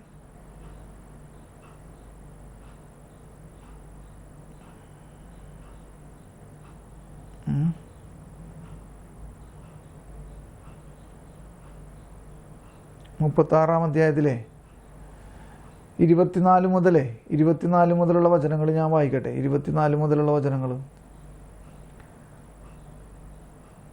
24 മുതലുള്ള വചനങ്ങൾ വായിക്കണുണ്ടോ? അപ്പോൾ ഇതിൻ്റെ എല്ലാം പശ്ചാത്തലം എന്താണെന്ന് ഇതിനു മുമ്പ് നിങ്ങൾ പോയി നോക്കി വായിച്ചാൽ നിങ്ങൾക്കറിയാം അത്. അപ്പോൾ അതൊന്നും ഞാനിപ്പോൾ വായിക്കണില്ല. ഇപ്പോൾ നമ്മളിപ്പോൾ ഇത് വായിച്ചില്ലേ, എന്നെ സംബന്ധിച്ചിടത്തോളം ഇത് ഏറ്റവും പ്രധാനപ്പെട്ട വെളിപ്പെടുത്തലുകളിൽ ഒന്നാണ്. നിങ്ങൾ തിരഞ്ഞെടുത്ത ജനമായി തുടരും, നിങ്ങളുടെ എല്ലാ പാപങ്ങളും ക്ഷമിക്കപ്പെടും എന്നൊക്കെ പറയുമ്പോഴേ ഈ എസെക്കിയേൽ 36-ാം അധ്യായത്തിൽ 24 മുതൽ 28 വരെയുള്ള വചനങ്ങൾ ഇവിടെ കോട്ട് ചെയ്യാവുന്നതാണ് എന്ന് പറയാൻ വേണ്ടിയിട്ടാണ്. മനസ്സിലായി? ഞാനത് 36-ാം അധ്യായത്തിൽ 24 മുതലുള്ള വചനങ്ങളൊന്ന് വായിക്കട്ടെ. ജനതകളുടെ ഇടയിൽ നിന്നും സകല ദേശങ്ങളിൽ നിന്നും ഒരുമിച്ച് കൂട്ടി സ്വദേശത്തേക്ക് ഞാൻ നിങ്ങളെ കൊണ്ടുവരും. കണ്ടോ, പ്രവചനമാണ്, പ്രവചനം. മനസ്സിലായേ? ഞാൻ നിങ്ങളുടെ മേൽ ശുദ്ധജലം തളിക്കും, നിങ്ങളുടെ എല്ലാ മാലിന്യങ്ങളിലും നിന്ന് നിങ്ങൾ ശുദ്ധീകരിക്കപ്പെടും, സകല വിഗ്രഹങ്ങളിൽ നിന്നും നിങ്ങളെ ഞാൻ നിർമ്മലരാക്കും, ഒരു പുതിയ ഹൃദയം നിങ്ങൾക്ക് ഞാൻ നൽകും, ഒരു പുതിയ ചൈതന്യം നിങ്ങളിൽ ഞാൻ നിക്ഷേപിക്കും, നിങ്ങളുടെ ശരീരത്തിൽ നിന്ന് ശിലാഹൃദയം എടുത്തുമാറ്റി മാംസള ഹൃദയം നൽകും, എൻ്റെ ആത്മാവിനെ ഞാൻ നിങ്ങളിൽ നിവേശിപ്പിക്കും, നിങ്ങളെ എൻ്റെ കൽപ്പനകൾ കാക്കുന്നവരും നിയമങ്ങൾ പാലിക്കുന്നതിൽ ശ്രദ്ധയുള്ളവരുമാക്കും, നിങ്ങളുടെ പിതാക്കന്മാർക്ക് ഞാൻ കൊടുത്ത ദേശത്ത് നിങ്ങൾ വസിക്കും, നിങ്ങൾ എൻ്റെ ജനവും ഞാൻ നിങ്ങളുടെ ദൈവവുമായിരിക്കും. അപ്പോൾ ഇതൊന്ന് ആ വചനങ്ങളൊന്ന് കോട്ട് ചെയ്യണമെന്ന് എനിക്ക് തോന്നിയായിരുന്നു. ഇത് ഞാൻ വായിച്ചപ്പോഴേ, ഞാൻ നേരത്തെ ഇതൊക്കെ വായിച്ചുകൊണ്ടിരിക്കുന്ന സമയത്ത് ഈ ഒരു വചനം അവിടെ കോട്ട്. അപ്പോൾ എന്നെ സംബന്ധിച്ചിടത്തോളം ഇത് ഏറ്റവും പ്രധാനപ്പെട്ട വെളിപ്പെടുത്തലുകളിൽ ഒന്നാണ്. നിങ്ങൾ തിരഞ്ഞെടുത്ത ജനമായി തുടരും, നിങ്ങളുടെ എല്ലാ പാപങ്ങളും ക്ഷമിക്കപ്പെടും, അതിനാൽ കരുണ ദൈവത്തിൻ്റെ വിശ്വസ്തതയുമായി ഗാഢമായി ബന്ധപ്പെട്ടിരിക്കുന്നു. കണ്ടോ, എന്തുകൊണ്ടാണ് വിശ്വസ്തതയുമായി ബന്ധപ്പെടുത്തിയത്? കാരണം അവൻ വിശ്വസ്തനാണ്. ആ വിശ്വസ്തത ഉള്ളതുകൊണ്ടാണ് അവൻ്റെ ഉടമ്പടിയിൽ നിന്ന് ആരതിൽ നിന്ന് മാറിയാലും അവൻ അവിടെ നിന്ന് മാറാൻ പറ്റില്ല, മാറുകയുമില്ല. മനസ്സിലായോ? അതെന്തുകൊണ്ടാണ്? വിശ്വസ്തനായതുകൊണ്ടാണ്. ദൈവം വിശ്വസ്തനാണ്. മനസ്സിലായോ? റെസ്പോൺസിബിലിറ്റി ഉള്ള ആളാണ്. തന്നെ നിഷേധിക്കാൻ കഴിയാത്തത് കൊണ്ട് കർത്താവ് വിശ്വസ്തനാണ്. വിശുദ്ധ പൗലോസ് തിമോത്തിയോസിനുള്ള 2-ാമത്തെ കത്തിൽ ഇത് വ്യക്തമാക്കുന്നുണ്ട്. നാം അവിശ്വസ്തരായിരുന്നാലും, കണ്ടോ, നാം അവിശ്വസ്തരായിരുന്നാലും നമ്മളെന്തൊക്കെ തെറ്റല്ലേ, ചീത്ത, നമ്മളെ എങ്ങനെയൊക്കെ നെഗറ്റീവായിട്ട് കർത്താവിനോട് പെരുമാറിയാലും എന്താണ് അല്ലേ, നമ്മൾ അവിശ്വസ്തരായിരുന്നാലും അവൻ വിശ്വസ്തനായിരിക്കും. ഉണ്ടോ? അവൻ അവിശ്വസ്തനായിരിക്കാൻ കഴിയില്ല. അവൻ അവിശ്വസ്തത കാണിക്കാൻ പറ്റില്ല. കാരണം എന്താ? അവൻ വിശ്വസ്തനാണ്. അതുകൊണ്ട് കാരണം തന്നെ നിഷേധിക്കുക അവന് സാധ്യമല്ല, അവൻ വിശ്വസ്തനായി തുടരുന്നു. ഇനി അടുത്ത ചോദ്യത്തിലേക്ക് പോകണുണ്ടോ? ഫ്രാൻസിസ് മാർപ്പാപ്പയോട് അടുത്ത ചോദ്യം. അപ്പോൾ ഇത്രയും നമ്മൾ മനസ്സിലാക്കിയത് എന്താണ്? കരുണ എന്നാൽ അങ്ങേക്ക് എന്താണ് എന്നാണ് അല്ലേ ഫ്രാൻസിസ് മാർപ്പാപ്പയോടുണ്ടായിരുന്ന ചോദ്യം. അതാണിപ്പോൾ നമ്മൾ മനസ്സിലാക്കിയത്. ഇനി അടുത്ത ചോദ്യം എന്താണ്? അങ്ങയുടെ ഹൃദയത്തിലും, ശ്രദ്ധിക്കണം കേട്ടോ, അവിടെ ശ്രദ്ധിക്കണേ, അങ്ങയുടെ ഹൃദയത്തിലും ജീവിതത്തിലും വ്യക്തിപരമായ അനുഭവങ്ങളിലും കരുണയുടെ സ്ഥാനവും അർത്ഥവും എന്താണ്? ബാല്യകാലത്ത് അങ്ങേക്കുണ്ടായ കരുണയുടെ ആദ്യത്തെ അനുഭവം എന്താണ്? ശ്രദ്ധിക്കണേ, ഒന്നും കൂടി ഞാൻ വായിക്കണാണ്. അങ്ങയുടെ ഹൃദയത്തിലും ഒരു കാര്യം, ഒന്നാമത്തെ കാര്യം അങ്ങയുടെ ഹൃദയത്തിലും, രണ്ടാമത്തേത് എന്താണ്? ജീവിതത്തിലും, മൂന്നാമത്തേത് എന്താണ്? വ്യക്തിപരമായ അനുഭവങ്ങളിലും. കണ്ടോ, 3 പോയിന്റ് വന്നേക്കണുണ്ടോ അവിടെ? ശ്രദ്ധിക്കണേ, അങ്ങയുടെ ഹൃദയത്തിലും ജീവിതത്തിലും വ്യക്തിപരമായ അനുഭവങ്ങളിലും കരുണയുടെ സ്ഥാനവും അർത്ഥവും എന്താണ്? ഹൃദയത്തിൽ, ജീവിതത്തിൽ, വ്യക്തിപരമായ അനുഭവത്തിൽ കരുണയുടെ സ്ഥാനവും അർത്ഥവും എന്താണ്? ഫ്രാൻസിസ് മാർപ്പാപ്പയോട് ചോദിക്കാം. അതേപോലെ തന്നെ ബാല്യകാലത്ത് അങ്ങേക്കുണ്ടായ കരുണയുടെ ആദ്യത്തെ അനുഭവം എന്താണ്? കുഞ്ഞുനാളിൽ അല്ലേ ഫ്രാൻസിസ് മാർപ്പാപ്പയ്ക്കുണ്ടായ കരുണയുടെ ആദ്യത്തെ അനുഭവം എന്താണ്? അങ്ങനെ മറ്റൊരു ചോദ്യത്തിലേക്ക് കടക്കുകയാണ് ഇപ്പോൾ നമ്മൾ. അപ്പോൾ ഇതൊക്കെ നമ്മുടെ അടുത്തും ഇതിപ്പോൾ അല്ലേ, ഇപ്പം എൻ്റെയും കുറേ കാര്യങ്ങളൊക്കെ എനിക്കിങ്ങനെ ഓർമ്മ വരികയാണ്. മനസ്സിലായോ? അങ്ങയുടെ ഹൃദയത്തിലും ജീവിതത്തിലും വ്യക്തിപരമായ അനുഭവങ്ങളിലും കരുണയുടെ സ്ഥാനവും അർത്ഥവും എന്താണ്? അപ്പോൾ അതിനൊക്കെ എനിക്ക് ഒരുപാട് വ്യക്തിപരമായിട്ട് എനിക്കും പറയാനുണ്ട്. ഞാനിപ്പോൾ അതൊന്നും പറയണില്ല. ബാല്യകാലത്ത് അങ്ങേക്കുണ്ടായ കരുണയുടെ ആദ്യത്തെ അനുഭവം എന്താണ്? ചോദ്യമാണ് കേട്ടോ. അപ്പോൾ ഉത്തരത്തിലേക്ക് കടക്കാം. ഫ്രാൻസിസ് മാർപ്പാപ്പ അതിന് ഉത്തരം കൊടുക്കുകയാണ്. എസെക്കിയേൽ പ്രവാചകന്റെ ഗ്രന്ഥത്തിലെ 16-ാം അധ്യായത്തിൽ, ഇപ്പം നമ്മൾ പറഞ്ഞ ഈ 16-ാം അധ്യായം നമ്മൾ പൊക്കത്ത് പറഞ്ഞു വെച്ച ഭാഗങ്ങൾ ആണ് വീണ്ടും മാർപ്പാപ്പ എടുക്കണേ. എസെക്കിയേൽ പ്രവാചകന്റെ ഗ്രന്ഥത്തിലെ 16-ാം അധ്യായത്തിൻ്റെ വെളിച്ചത്തിൽ കണ്ടോ, ആ 16-ാം അധ്യായത്തിൻ്റെ വെളിച്ചത്തിൽ എനിക്ക് എൻ്റെ ജീവിതം വായിക്കാൻ കഴിയും. കണ്ടോ, ഫ്രാൻസിസ് മാർപ്പാപ്പ പറഞ്ഞു, എൻ്റെ ജീവിതത്തെ ഞാൻ ആ 16-ാം അധ്യായം എസെക്കിയേൽ പ്രവാചകൻ ഗ്രന്ഥത്തിലൂടെ ആ 16-ാം അധ്യായത്തിലൂടെ എൻ്റെ ജീവിതത്തെ ഞാൻ വായിക്കുകയാണ്. ആ പേജുകൾ വായിക്കുകയും ഇങ്ങനെ പറയുകയും ചെയ്യുന്നു, അതെല്ലാം എനിക്കായി എഴുതിയതാണെന്നും തോന്നുന്നു. കണ്ടോ, ഫ്രാൻസിസ് മാർപ്പാപ്പ പറയണാണ്, അത് എനിക്കായി എഴുതിയതാണെന്നും തോന്നുന്നു. ഒന്ന് ആലോചിച്ച് നോക്കിയേ, അത് എനിക്കായി എഴുതിയതാണെന്നും തോന്നുന്നു. പ്രവാചകൻ ലജ്ജയെക്കുറിച്ച് പറയുന്നു അല്ലേ? നമ്മൾ ജെറുസലേമിൻ്റെ ലജ്ജിക്കും അല്ലേ, എല്ലാം ക്ഷമിക്കപ്പെടുമ്പോൾ അവൾ ലജ്ജിക്കുകയും ഓർമ്മിക്കുകയും ചെയ്യും, നമ്മൾ ഇപ്പോൾ വായിച്ചില്ലേ? അപ്പോൾ എന്താണ് ഇപ്പോൾ പറയണേ? പ്രവാചകൻ ലജ്ജയെക്കുറിച്ച് പറയുന്നു. ലജ്ജ ഒരു കൃപയാണ്. ശ്രദ്ധിച്ചോ, ലജ്ജ ഒരു കൃപയാണ്. ഇതൊക്കെ ഞാനിതിപ്പോൾ ഇത് ആദ്യമായിട്ട് വായിച്ചപ്പോഴാണ് കേട്ടോ എനിക്ക് ഒരു പുതിയ അറിവ് കിട്ടിയത്. ലജ്ജ എന്താണെന്ന്? ഒരു കൃപയാണ്. കൃപ എന്ത് സാധനമാണ് ഈ കൃപ? എന്തെന്നാണെന്ന് ഈ കൃപ? ലജ്ജ ഒരു കൃപയാണ്. ഈ ലജ്ജ എന്ന കാര്യത്തെ നമ്മൾ എപ്പോഴെങ്കിലും നല്ലതായിട്ട് കണ്ടിട്ടുണ്ടോ? അല്ലേ? നമ്മളെപ്പോഴും ഒരു പോരായ്മയോടുകൂടിയല്ലേ ആ വാക്കിനെ ഉപയോഗിക്കണേ? ആണോ അല്ലയോ? ഒരു പ്രത്യേക രീതിയിലല്ലേ ഉപയോഗിക്കണേ? പക്ഷെ ഇവിടെ എന്താ പറഞ്ഞേക്കണേ? ലജ്ജ ഒരു കൃപയാണ്. കൃപ ലജ്ജ ഒരു കൃപയാണ് എന്ന്. എന്തെന്നാണ് പറഞ്ഞേ? ലജ്ജ ഒരു ഇപ്പം ആരാണ് വന്നത്? ഇപ്പം ആരാ വന്നത്? ലൈല ചേച്ചിയാണോ? ഓക്കെ. ഇപ്പോൾ ഇത് കേട്ടോ നിങ്ങൾ, ലജ്ജ ഒരു കൃപയാണ്. അത് ഞാൻ 3, 4, 5 പ്രാവശ്യം ഇങ്ങനെ പറയാണ്. കാരണം എൻ്റെ ആദ്യത്തെ അറിവാണ് എനിക്ക് ഈ ലജ്ജ ഒരു കൃപയാണെന്നുള്ളത്. ആദ്യത്തെ അറിവായിരുന്നു അത് വായിച്ചപ്പോൾ. ഒരു പ്രത്യേക അനുഭൂതിയിലേക്ക് നമ്മൾ അല്ലേ, ഞാൻ ലജ്ജ എന്ന വാക്കിനെ അത്ര നല്ലതായിട്ട് കണ്ടിരുന്നില്ല. മനസ്സിലായ? അത്രേ ഒരു സുഖമില്ലാത്ത തരത്തിലുള്ളൊരു വാക്കായിട്ടാണ് ഞാൻ ലജ്ജയെ കണ്ടിരുന്നത്, ലജ്ജ എന്ന വാക്ക് ഉപയോഗിക്കുമ്പോഴേ. പക്ഷേ അതെത്രയോ വലിയൊരു മൂല്യം ഉള്ള വാക്കാണെന്ന് ഇപ്പോൾ മനസ്സിലാണ്. ലജ്ജ ഒരു കൃപയാണ്. ഒരാൾക്ക് ദൈവിക കൃപ അനുഭവപ്പെടുമ്പോൾ തന്നെക്കുറിച്ചും തൻ്റെ പാപത്തെക്കുറിച്ചും അയാൾക്ക് ലജ്ജ അനുഭവപ്പെടുന്നു. കണ്ടു, ഒരാൾക്ക് ദൈവിക കൃപ അനുഭവപ്പെടുമ്പോൾ, അതായത് പരിശുദ്ധാത്മാവിൻ്റെ ആ പ്രചോദനം, ആ പ്രവർത്തനം നമ്മുടെ ഉള്ളിൽ ഉണ്ടായി തുടങ്ങുമ്പോൾ തന്നെക്കുറിച്ചും തൻ്റെ പാപത്തെക്കുറിച്ചും അയാൾക്ക് ലജ്ജ അനുഭവപ്പെടുന്നു. ശ്രദ്ധിക്കണോട്ടോ ഓരോ വാക്കും. വിശുദ്ധ ഇഗ്നേഷ്യസിൻ്റെ ആത്മീയ വ്യായാമങ്ങളുടെ വൈരുദ്ധ്യാത്മകത ഒരു ലേഖനത്തിൻ്റെ പേരാണെന്ന് ഓർക്കണേ. എന്തെന്നാണ്? വിശുദ്ധ ഇഗ്നേഷ്യസിൻ്റെ ആത്മീയ വ്യായാമങ്ങളുടെ വൈരുദ്ധ്യാത്മകത എന്ന ഗ്രന്ഥത്തിൽ. കണ്ടു, ഒരു ഗ്രന്ഥത്തിൻ്റെ പേരാണത്.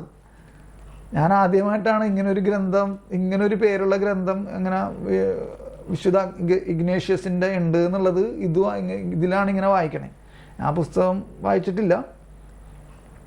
വിശുദ്ധ ഇഗ്നേഷ്യസിൻ്റെ ആത്മീയ വ്യായാമങ്ങളുടെ വൈരുദ്ധ്യാത്മകത എന്ന ഗ്രന്ഥത്തിൽ ലജ്ജ എന്ന വിഷയത്തെക്കുറിച്ച് മഹാപണ്ഡിതനായ ഫാദർ ഗാസ്റ്റൺ ഫസാഡ്, അതായത് നമ്മൾ നേരത്തെ ഒരു കുമ്പസാരക്കാരനായ ഒരു അച്ഛനെക്കുറിച്ച് ഖേദിക്കാത്തതിൽ നീ ഖേദിക്കുന്നില്ല എന്നൊക്കെ ചോദിച്ചിട്ട് നമ്മൾ ആദ്യം ഒരു കാര്യമൊക്കെ വായിച്ചത് ഓർമ്മയുണ്ടോ? ആ വൈദികനെ കുറിച്ച് തന്നെയാണ് ഈ പറയണത്. മനസ്സിലായേ? മഹാപണ്ഡിതനായ ഫാദർ ഗാസ്റ്റൺ ഫസാഡ് എഴുതിയ മനോഹരമായൊരു ലേഖനമുണ്ട്. അപ്പം അദ്ദേഹം ആ വിശുദ്ധ ഇഗ്നേഷ്യസിൻ്റെ ലേഖനത്തെ അല്ലേ അതിനെക്കുറിച്ച് എഴുതിയിരിക്കുകയാണ്. ലജ്ജ എന്ന വാക്കിനെക്കുറിച്ച് എഴുതിയിരിക്കുകയാണ്, വിഷയത്തെക്കുറിച്ച്. വാക്കല്ല, ആ വിഷയത്തെക്കുറിച്ച്. മഹാപണ്ഡിതനായ ഫാദർ ഗാസ്റ്റൺ ഫസാഡ് എഴുതിയ മനോഹരമായ ലേഖനമുണ്ട്. ക്രൂശിതനായ യേശുവിൻ്റെ മുമ്പിൽ തൻ്റെ പാപങ്ങൾ ഏറ്റുപറയുമ്പോൾ വിശുദ്ധ ഇഗ്നേഷ്യസ് ആവശ്യപ്പെടുന്ന കൃപകളിൽ ഒന്നാണ് ലജ്ജ. കണ്ടോ, വിശുദ്ധ ഇഗ്നേഷ്യസ് പ്രാർത്ഥിച്ചിരുന്നത് എന്താണ്? എനിക്ക് ലജ്ജ തരണമെന്ന്, അല്ലേ? ഞാനത് എൻ്റെ ഒരു രീതിയിൽ പറഞ്ഞെന്നുള്ളൂ കേട്ടോ, അങ്ങനെ ഇവിടെ എഴുതിയിട്ടില്ല. ഇഗ്നേഷ്യസ് ആവശ്യപ്പെടുന്ന കൃപകളിൽ ഒന്നാണ് ലജ്ജ. അപ്പം എന്തായിരിക്കും? കർത്താവ് എൻ്റെ പാപങ്ങളെ ഓർത്ത്, അല്ലേ, എനിക്ക് അതിനോടൊക്കെ, അല്ലേ, ലജ്ജ തോന്നുന്ന, അല്ലേ, അങ്ങനെ ഒരു പ്രാർത്ഥന പ്രാർത്ഥിച്ചിട്ടുണ്ടാവില്ലേ? മനസ്സിലാവുണ്ടോ? ക്രൂശിതനായ യേശുവിൻ്റെ മുമ്പിൽ തൻ്റെ പാപങ്ങൾ ഏറ്റുപറയുമ്പോൾ വിശുദ്ധ ഇഗ്നേഷ്യസ് ആവശ്യപ്പെടുന്ന കൃപകളിൽ ഒന്നാണ് ലജ്ജ. അപ്പം മറ്റൊരു വശത്തൂടെ ചിന്തിക്കുകയാണെങ്കിലേ, നമുക്ക് ഒരു തെറ്റൊക്കെ ചെയ്തിട്ട് നമുക്ക് ലജ്ജ തോന്നണില്ലെങ്കിലേ, ലജ്ജ തോന്നുന്നില്ലെങ്കിൽ ഈ കൃപയില്ലെന്നർത്ഥം, അല്ലേ? അപ്പോൾ കൃപയില്ലെന്നർത്ഥമല്ലേ? അങ്ങനെ ഉണ്ടോ? അല്ലേ? എന്തോ ഒരു പ്രശ്നമുണ്ടോ? അപ്പോൾ നമുക്ക് ഒരു തെറ്റ് ചെയ്തിട്ട് നമ്മൾ കൃപാവരത്തിലായിരിക്കെ നമ്മൾ പെട്ടെന്നൊരു നെഗറ്റീവ് കാര്യം ചെയ്യുകയോ പറയുകയോ അല്ലെങ്കിൽ വിചാരിക്കുകയോ ചെയ്തു എന്ന് വിചാരിക്കും. അങ്ങനെ ഇരിക്കെ നമുക്കതിൽ ലജ്ജ തോന്നുന്നില്ലെങ്കിൽ എന്തോ ഒരു പ്രശ്നമില്ലേ? മനസ്സിലായോ? അപ്പോൾ അത് കൃപയായിരിക്കില്ലല്ലോ, അല്ലെങ്കിൽ അത് കൃപയിലായിരിക്കില്ലല്ലോ നമ്മളപ്പോൾ. മനസ്സിലായോ? അപ്പോൾ ലജ്ജ തോന്നണം എന്നാണ് പറയുന്നത്. ഉണ്ടോ? എസെക്കിയേലിൽ നിന്നുള്ള വചനഭാഗം നാം ലജ്ജിക്കേണ്ടത് എങ്ങനെയെന്ന് പഠിപ്പിക്കുന്നു. ഇപ്പം നമ്മൾ ആ പറഞ്ഞ ജെറുസലേം ലജ്ജിക്കുന്ന കാര്യമൊക്കെയാണ് അത് ആ 16-ാം അധ്യായത്തിൽ എസെക്കിയേൽ. അപ്പോൾ അത് തന്നെ ഇങ്ങനെ കോട്ട് ചെയ്യാണ് മാർപ്പാപ്പ. എസെക്കിയേലിൽ നിന്നുള്ള വചനഭാഗം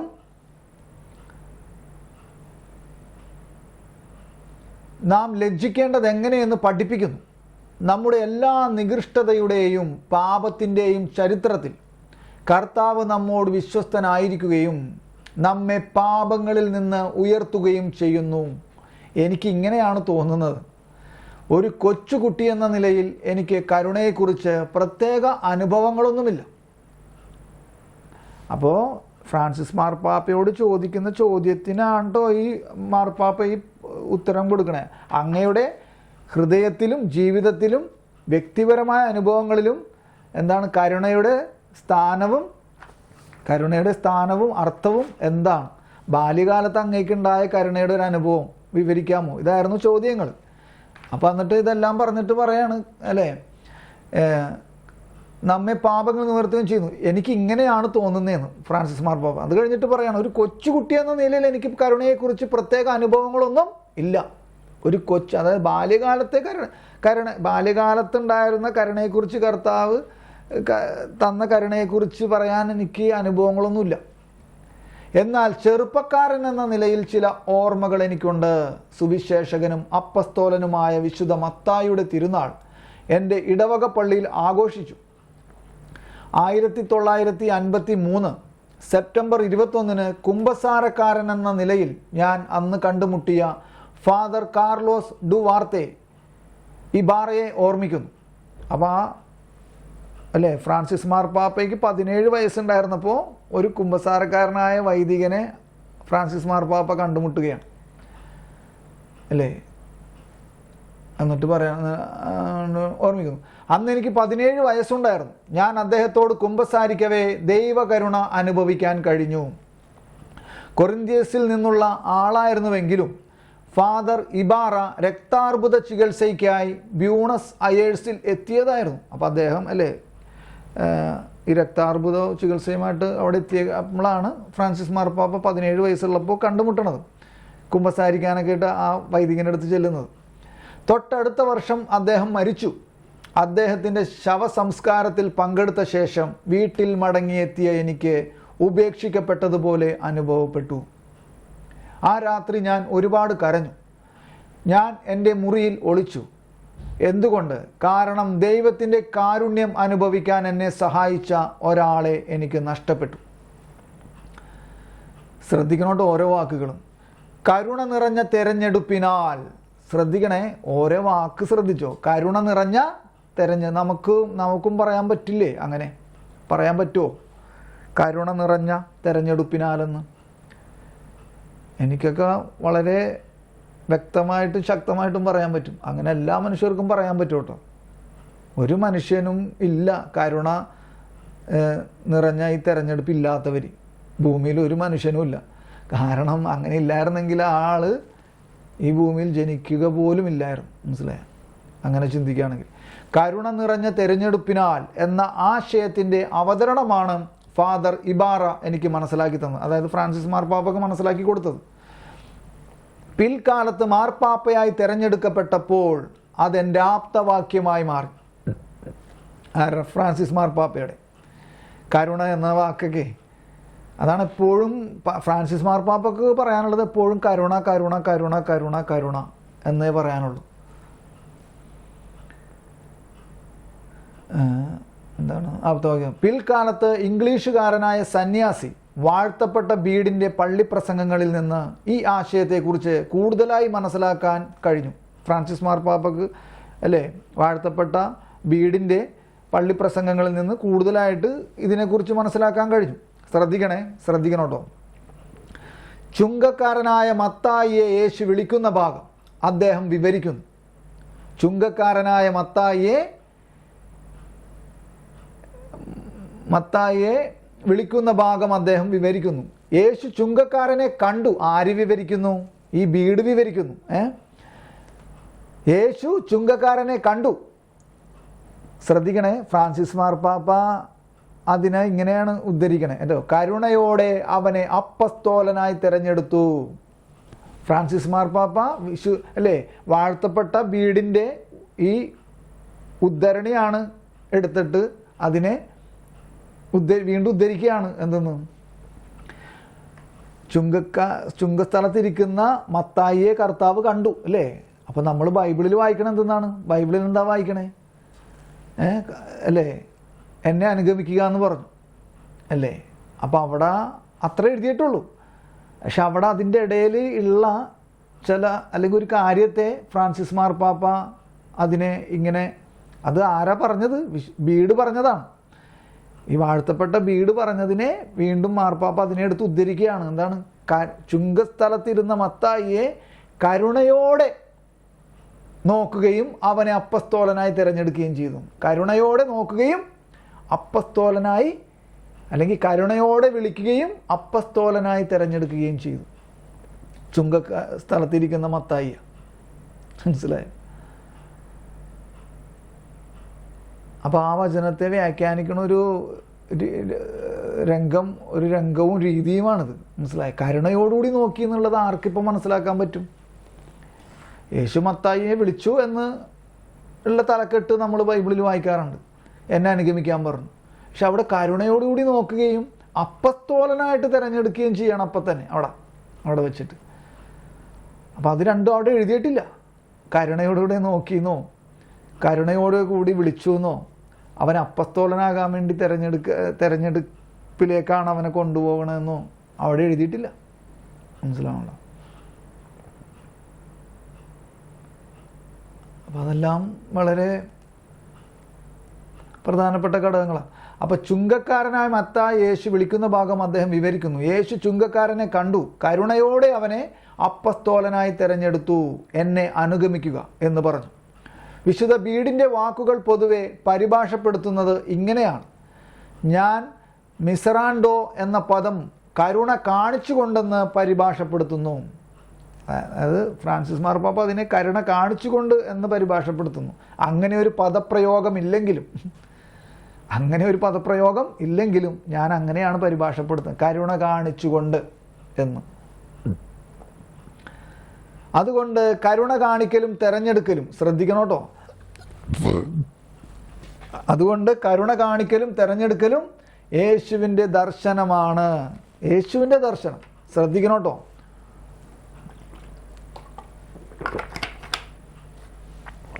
നിങ്ങൾക്ക് മനസ്സിലായോ? യേശുവിൻ്റെ ദർശനമാണ്, യേശുവിൻ്റെ കാഴ്ചയാണ്.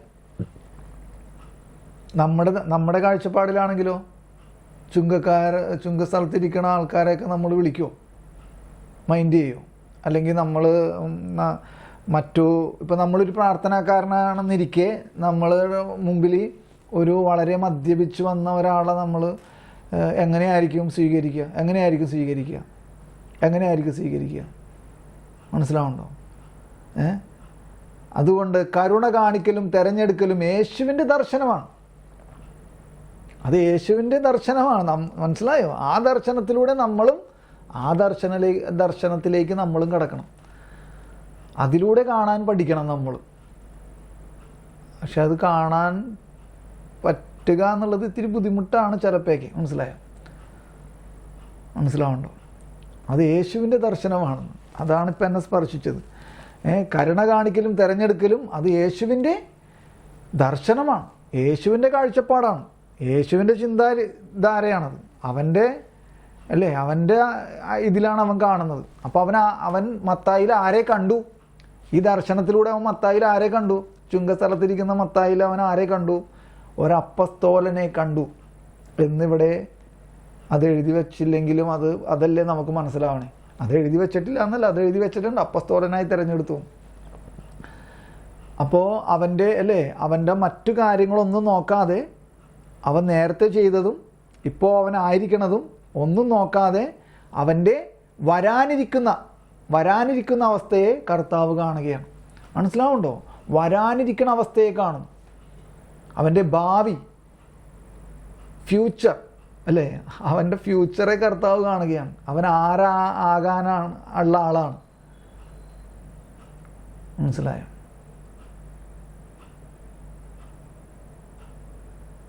എങ്ങനെയാണ് സ്വാഗതം ചെയ്യണം നമ്മൾ ഒരാളെ നമ്മൾ സ്വാഗതം ചെയ്യേണ്ടത് അങ്ങനെയാണെന്നുള്ളതാണ്. യേശുവിൻ്റെ ദർശനമാണ് അത്.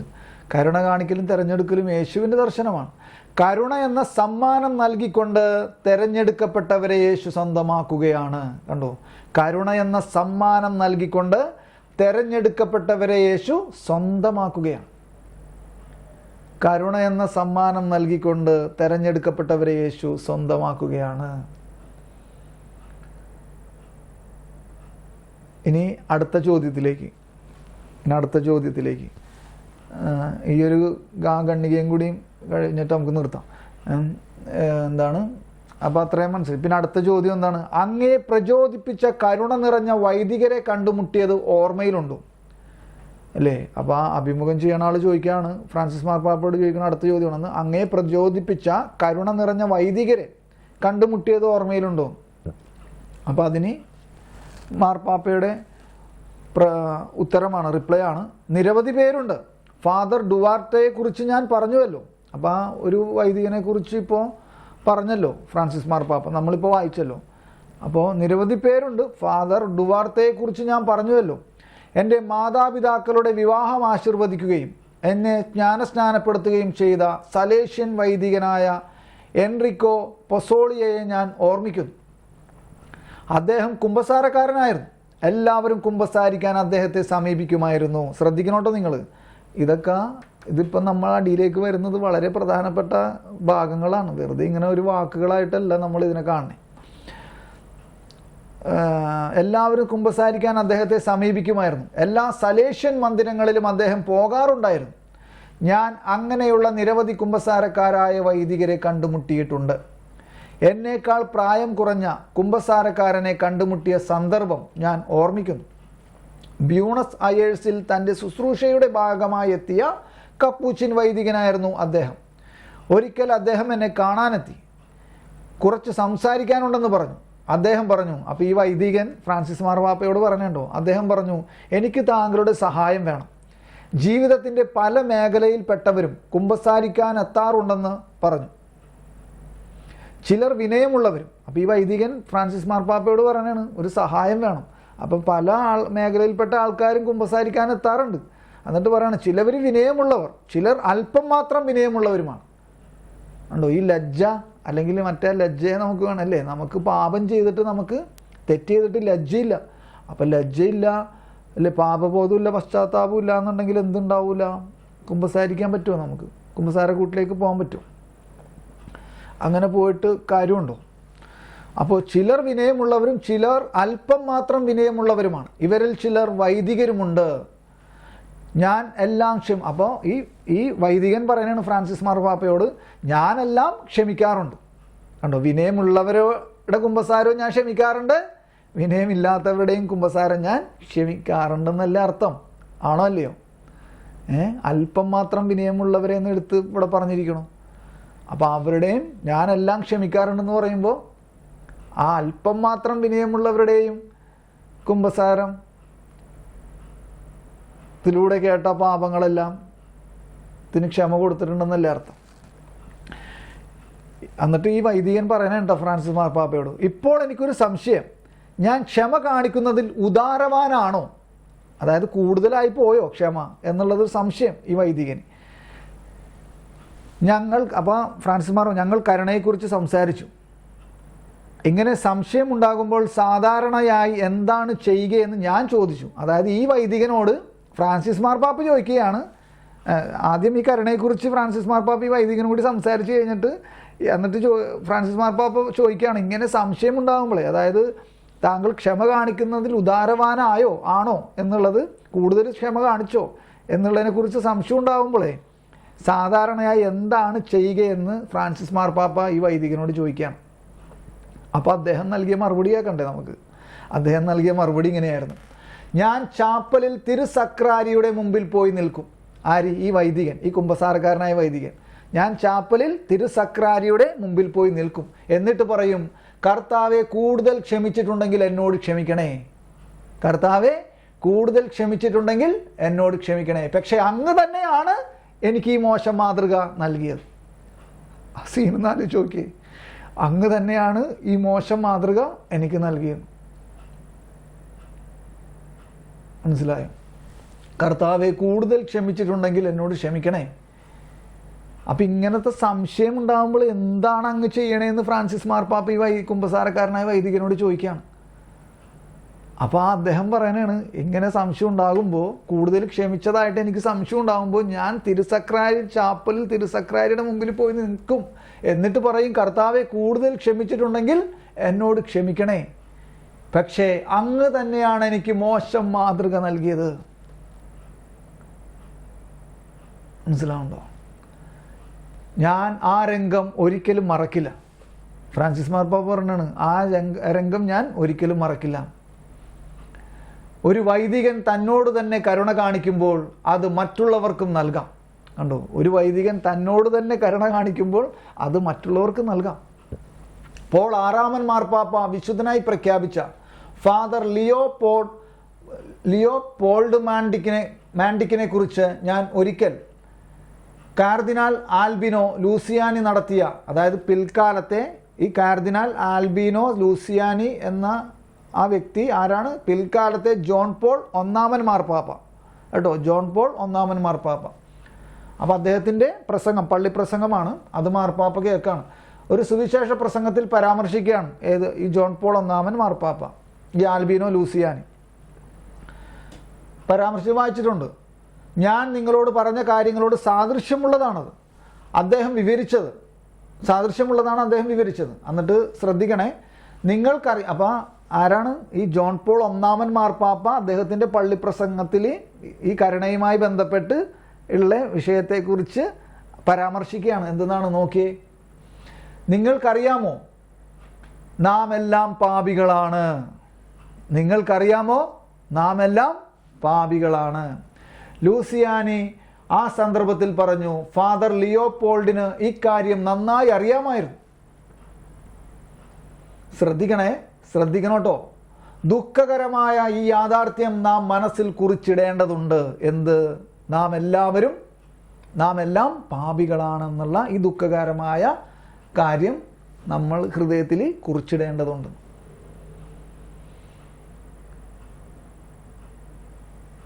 ആർക്കും ഏറെക്കാലം പാപം ഒഴിവാക്കാനാവില്ല.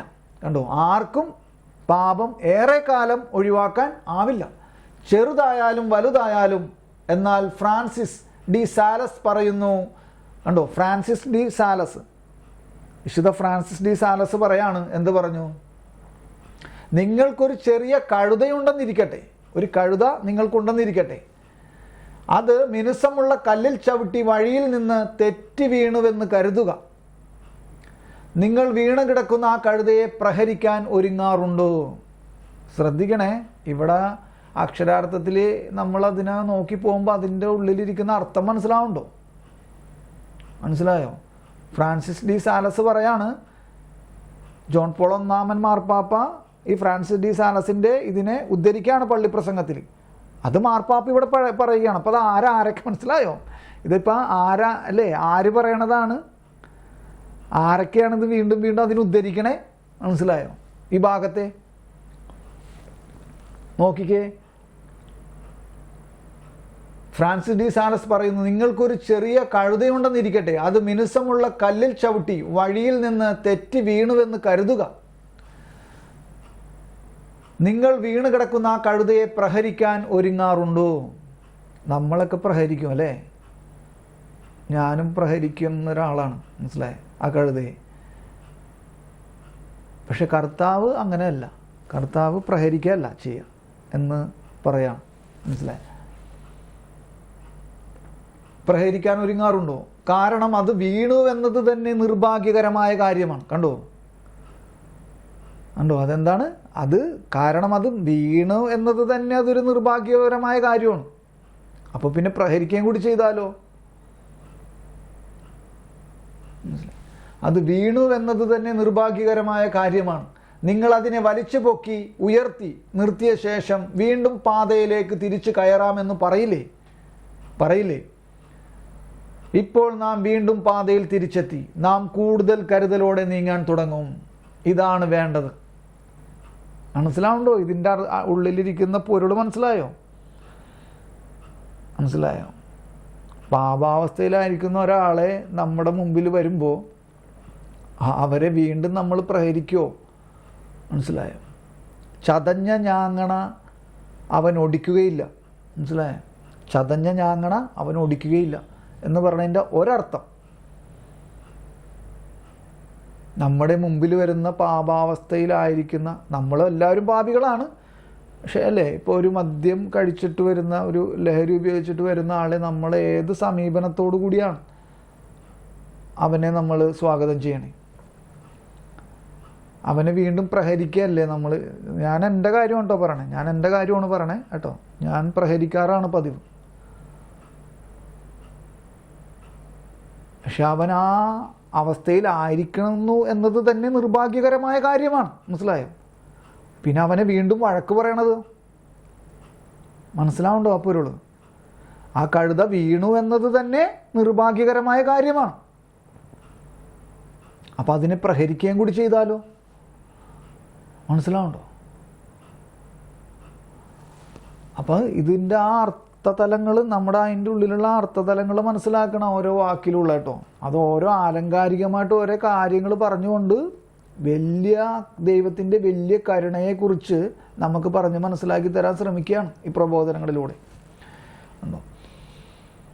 അപ്പോൾ നമ്മൾ എന്ത് ചെയ്യണം?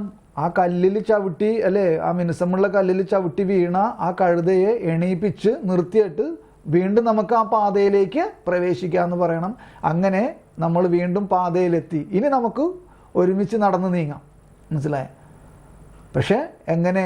ജാഗ്രതയോടെ ശ്രദ്ധിക്കണം. ഇനി മനസ്സിലാവണ്ടോ? ഇനി ശ്രദ്ധിച്ചേ പോകാൻ പാടുള്ളൂ. ഇനിയും വീഴാനിടയുണ്ട്.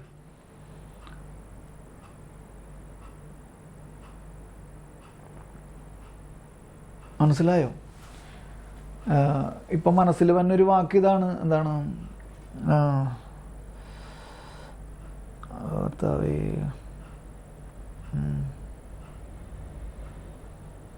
ഇത് കിട്ടണില്ലല്ലോ അല്ലേ? അതിൻ്റെ ആദ്യത്തെ വരികൾ കിട്ടുന്നില്ല.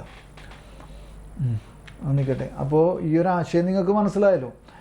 എന്നിട്ട് പറയാണ്, ഇപ്പോൾ നാം വീണ്ടും പാതയിൽ തിരിച്ചെത്തി. അതായത് ആ ആശയം ഞാൻ പറയാം. അതായത് എന്താണ്?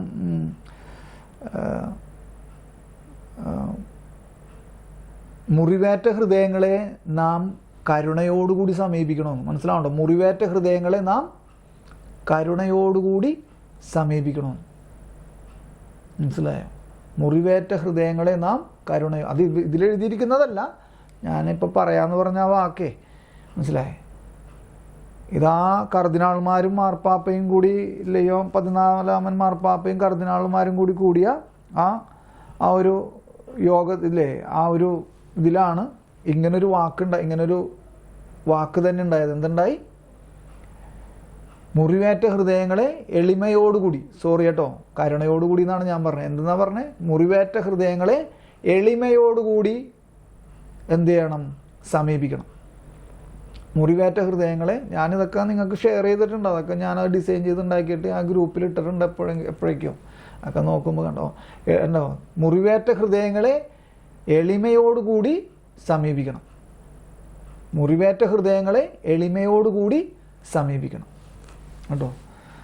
അപ്പോൾ എന്താണ്, എന്നിട്ട് ഉയർത്തി നിർത്തിയ ശേഷം വീണ്ടും പാതയിലേക്ക് തിരിച്ചു കയറാമെന്ന് നമ്മൾ പറയില്ലേ? ഇപ്പോൾ നാം വീണ്ടും പാതയിൽ തിരിച്ചെത്തി. നാം കൂടുതൽ കരുതലോടെ നീങ്ങാൻ തുടങ്ങും. ഇതാണ് വേണ്ടത്. ഫാദർ ലിയോപോൾഡ് ഈ മാർഗം പൂർണ്ണമായി പ്രാവർത്തികമാക്കി. എൻ്റെ സ്നേഹിതനായ ഒരു വൈദികൻ ഫാദർ ലിയോപോൾഡിൻ്റെ അടുത്ത് കുമ്പസാരിക്കാൻ പോയി. അപ്പോൾ അതായത് ഫ്രാൻസിസ് മാർപ്പാപ്പയുടെ ഇല്ല ഫ്രാൻസിസ് മാർപ്പാപ്പ അല്ല പറയണേ, ഇത് എന്താണ്, നമ്മുടെ ജോൺ പോൾ ഒന്നാമൻ മാർപ്പാപ്പ പറയാണ്. എന്താണ്? എൻ്റെ സ്നേഹിതനായ ഒരു വൈദികൻ ഫാദർ ലിയോപോൾഡിൻ്റെ അടുത്ത് കുമ്പസാരിക്കാൻ പോയി. അദ്ദേഹം പറഞ്ഞു, പിതാവേ, അങ്ങ് വളരെ ഉദാരമതിയാണ്. അങ്ങയുടെ അരികിൽ കുമ്പസാരിക്കാൻ വന്നതിൽ ഞാൻ സന്തോഷിക്കുന്നു. എന്നാൽ എനിക്ക് തോന്നുന്നു അങ്ങ് ഏറെ ഔദാര്യം കാണിച്ചുവെന്ന്. കണ്ടോ, ഈ കുമ്പസാരിച്ച ആള് കുമ്പസാരക്കാരനോട് പറയാനാണ്. എന്താണ്? അങ്ങ് ഒരുപാട് ഔദാര്യം കാണിച്ചതായിട്ട് എനിക്ക് തോന്നുന്നു. ഏത്? ഈ ഫാദർ ലിയോപോൾഡിനോട് പറയാണ്. മനസ്സിലായോ? അപ്പോൾ ഫാദർ ലിയോപോൾഡിൻ്റെ മറുപടി ഇതാണ് കേട്ടോ. മറുപടി എന്തായിരുന്നു? ഇങ്ങനെയായിരുന്നു: മകനെ, ആരാണ് ഉദാരവാൻ? കർത്താവാണ് ഔദാര്യം കാണിച്ചത്. കണ്ടോ, ആരാണ് ഉദാരവാൻ എന്ന് ചോദിച്ചിട്ട് പറയാണ്, കർത്താവാണ് ഔദാര്യം കാണിച്ചത്, ഞാനല്ല. കർത്താവാണ് ഔദാര്യം കാണിച്ചത്. നിന്റെ പാപങ്ങൾക്ക് വേണ്ടി മരിച്ചത് ഞാനല്ല, കർത്താവാണ്.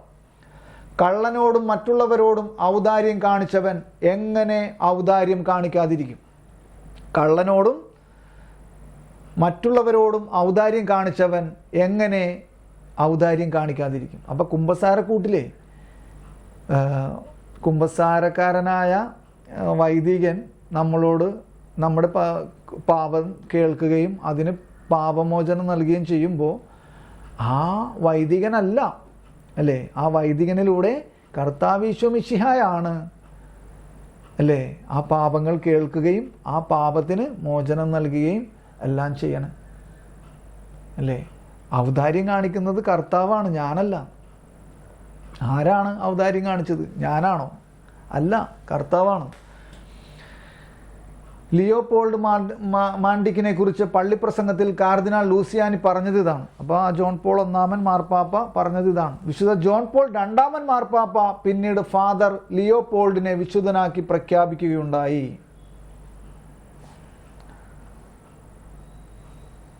അപ്പോൾ അത് ഇതും കൂടി വായിച്ചാൽ ഈ ഒരു പോർഷൻ തീരും കേട്ടോ. പിന്നെ അടുത്ത ചോദ്യമാണ്, പിന്നെ അതായത് അടുത്ത പ്രാവശ്യം നമുക്ക് നോക്കാം.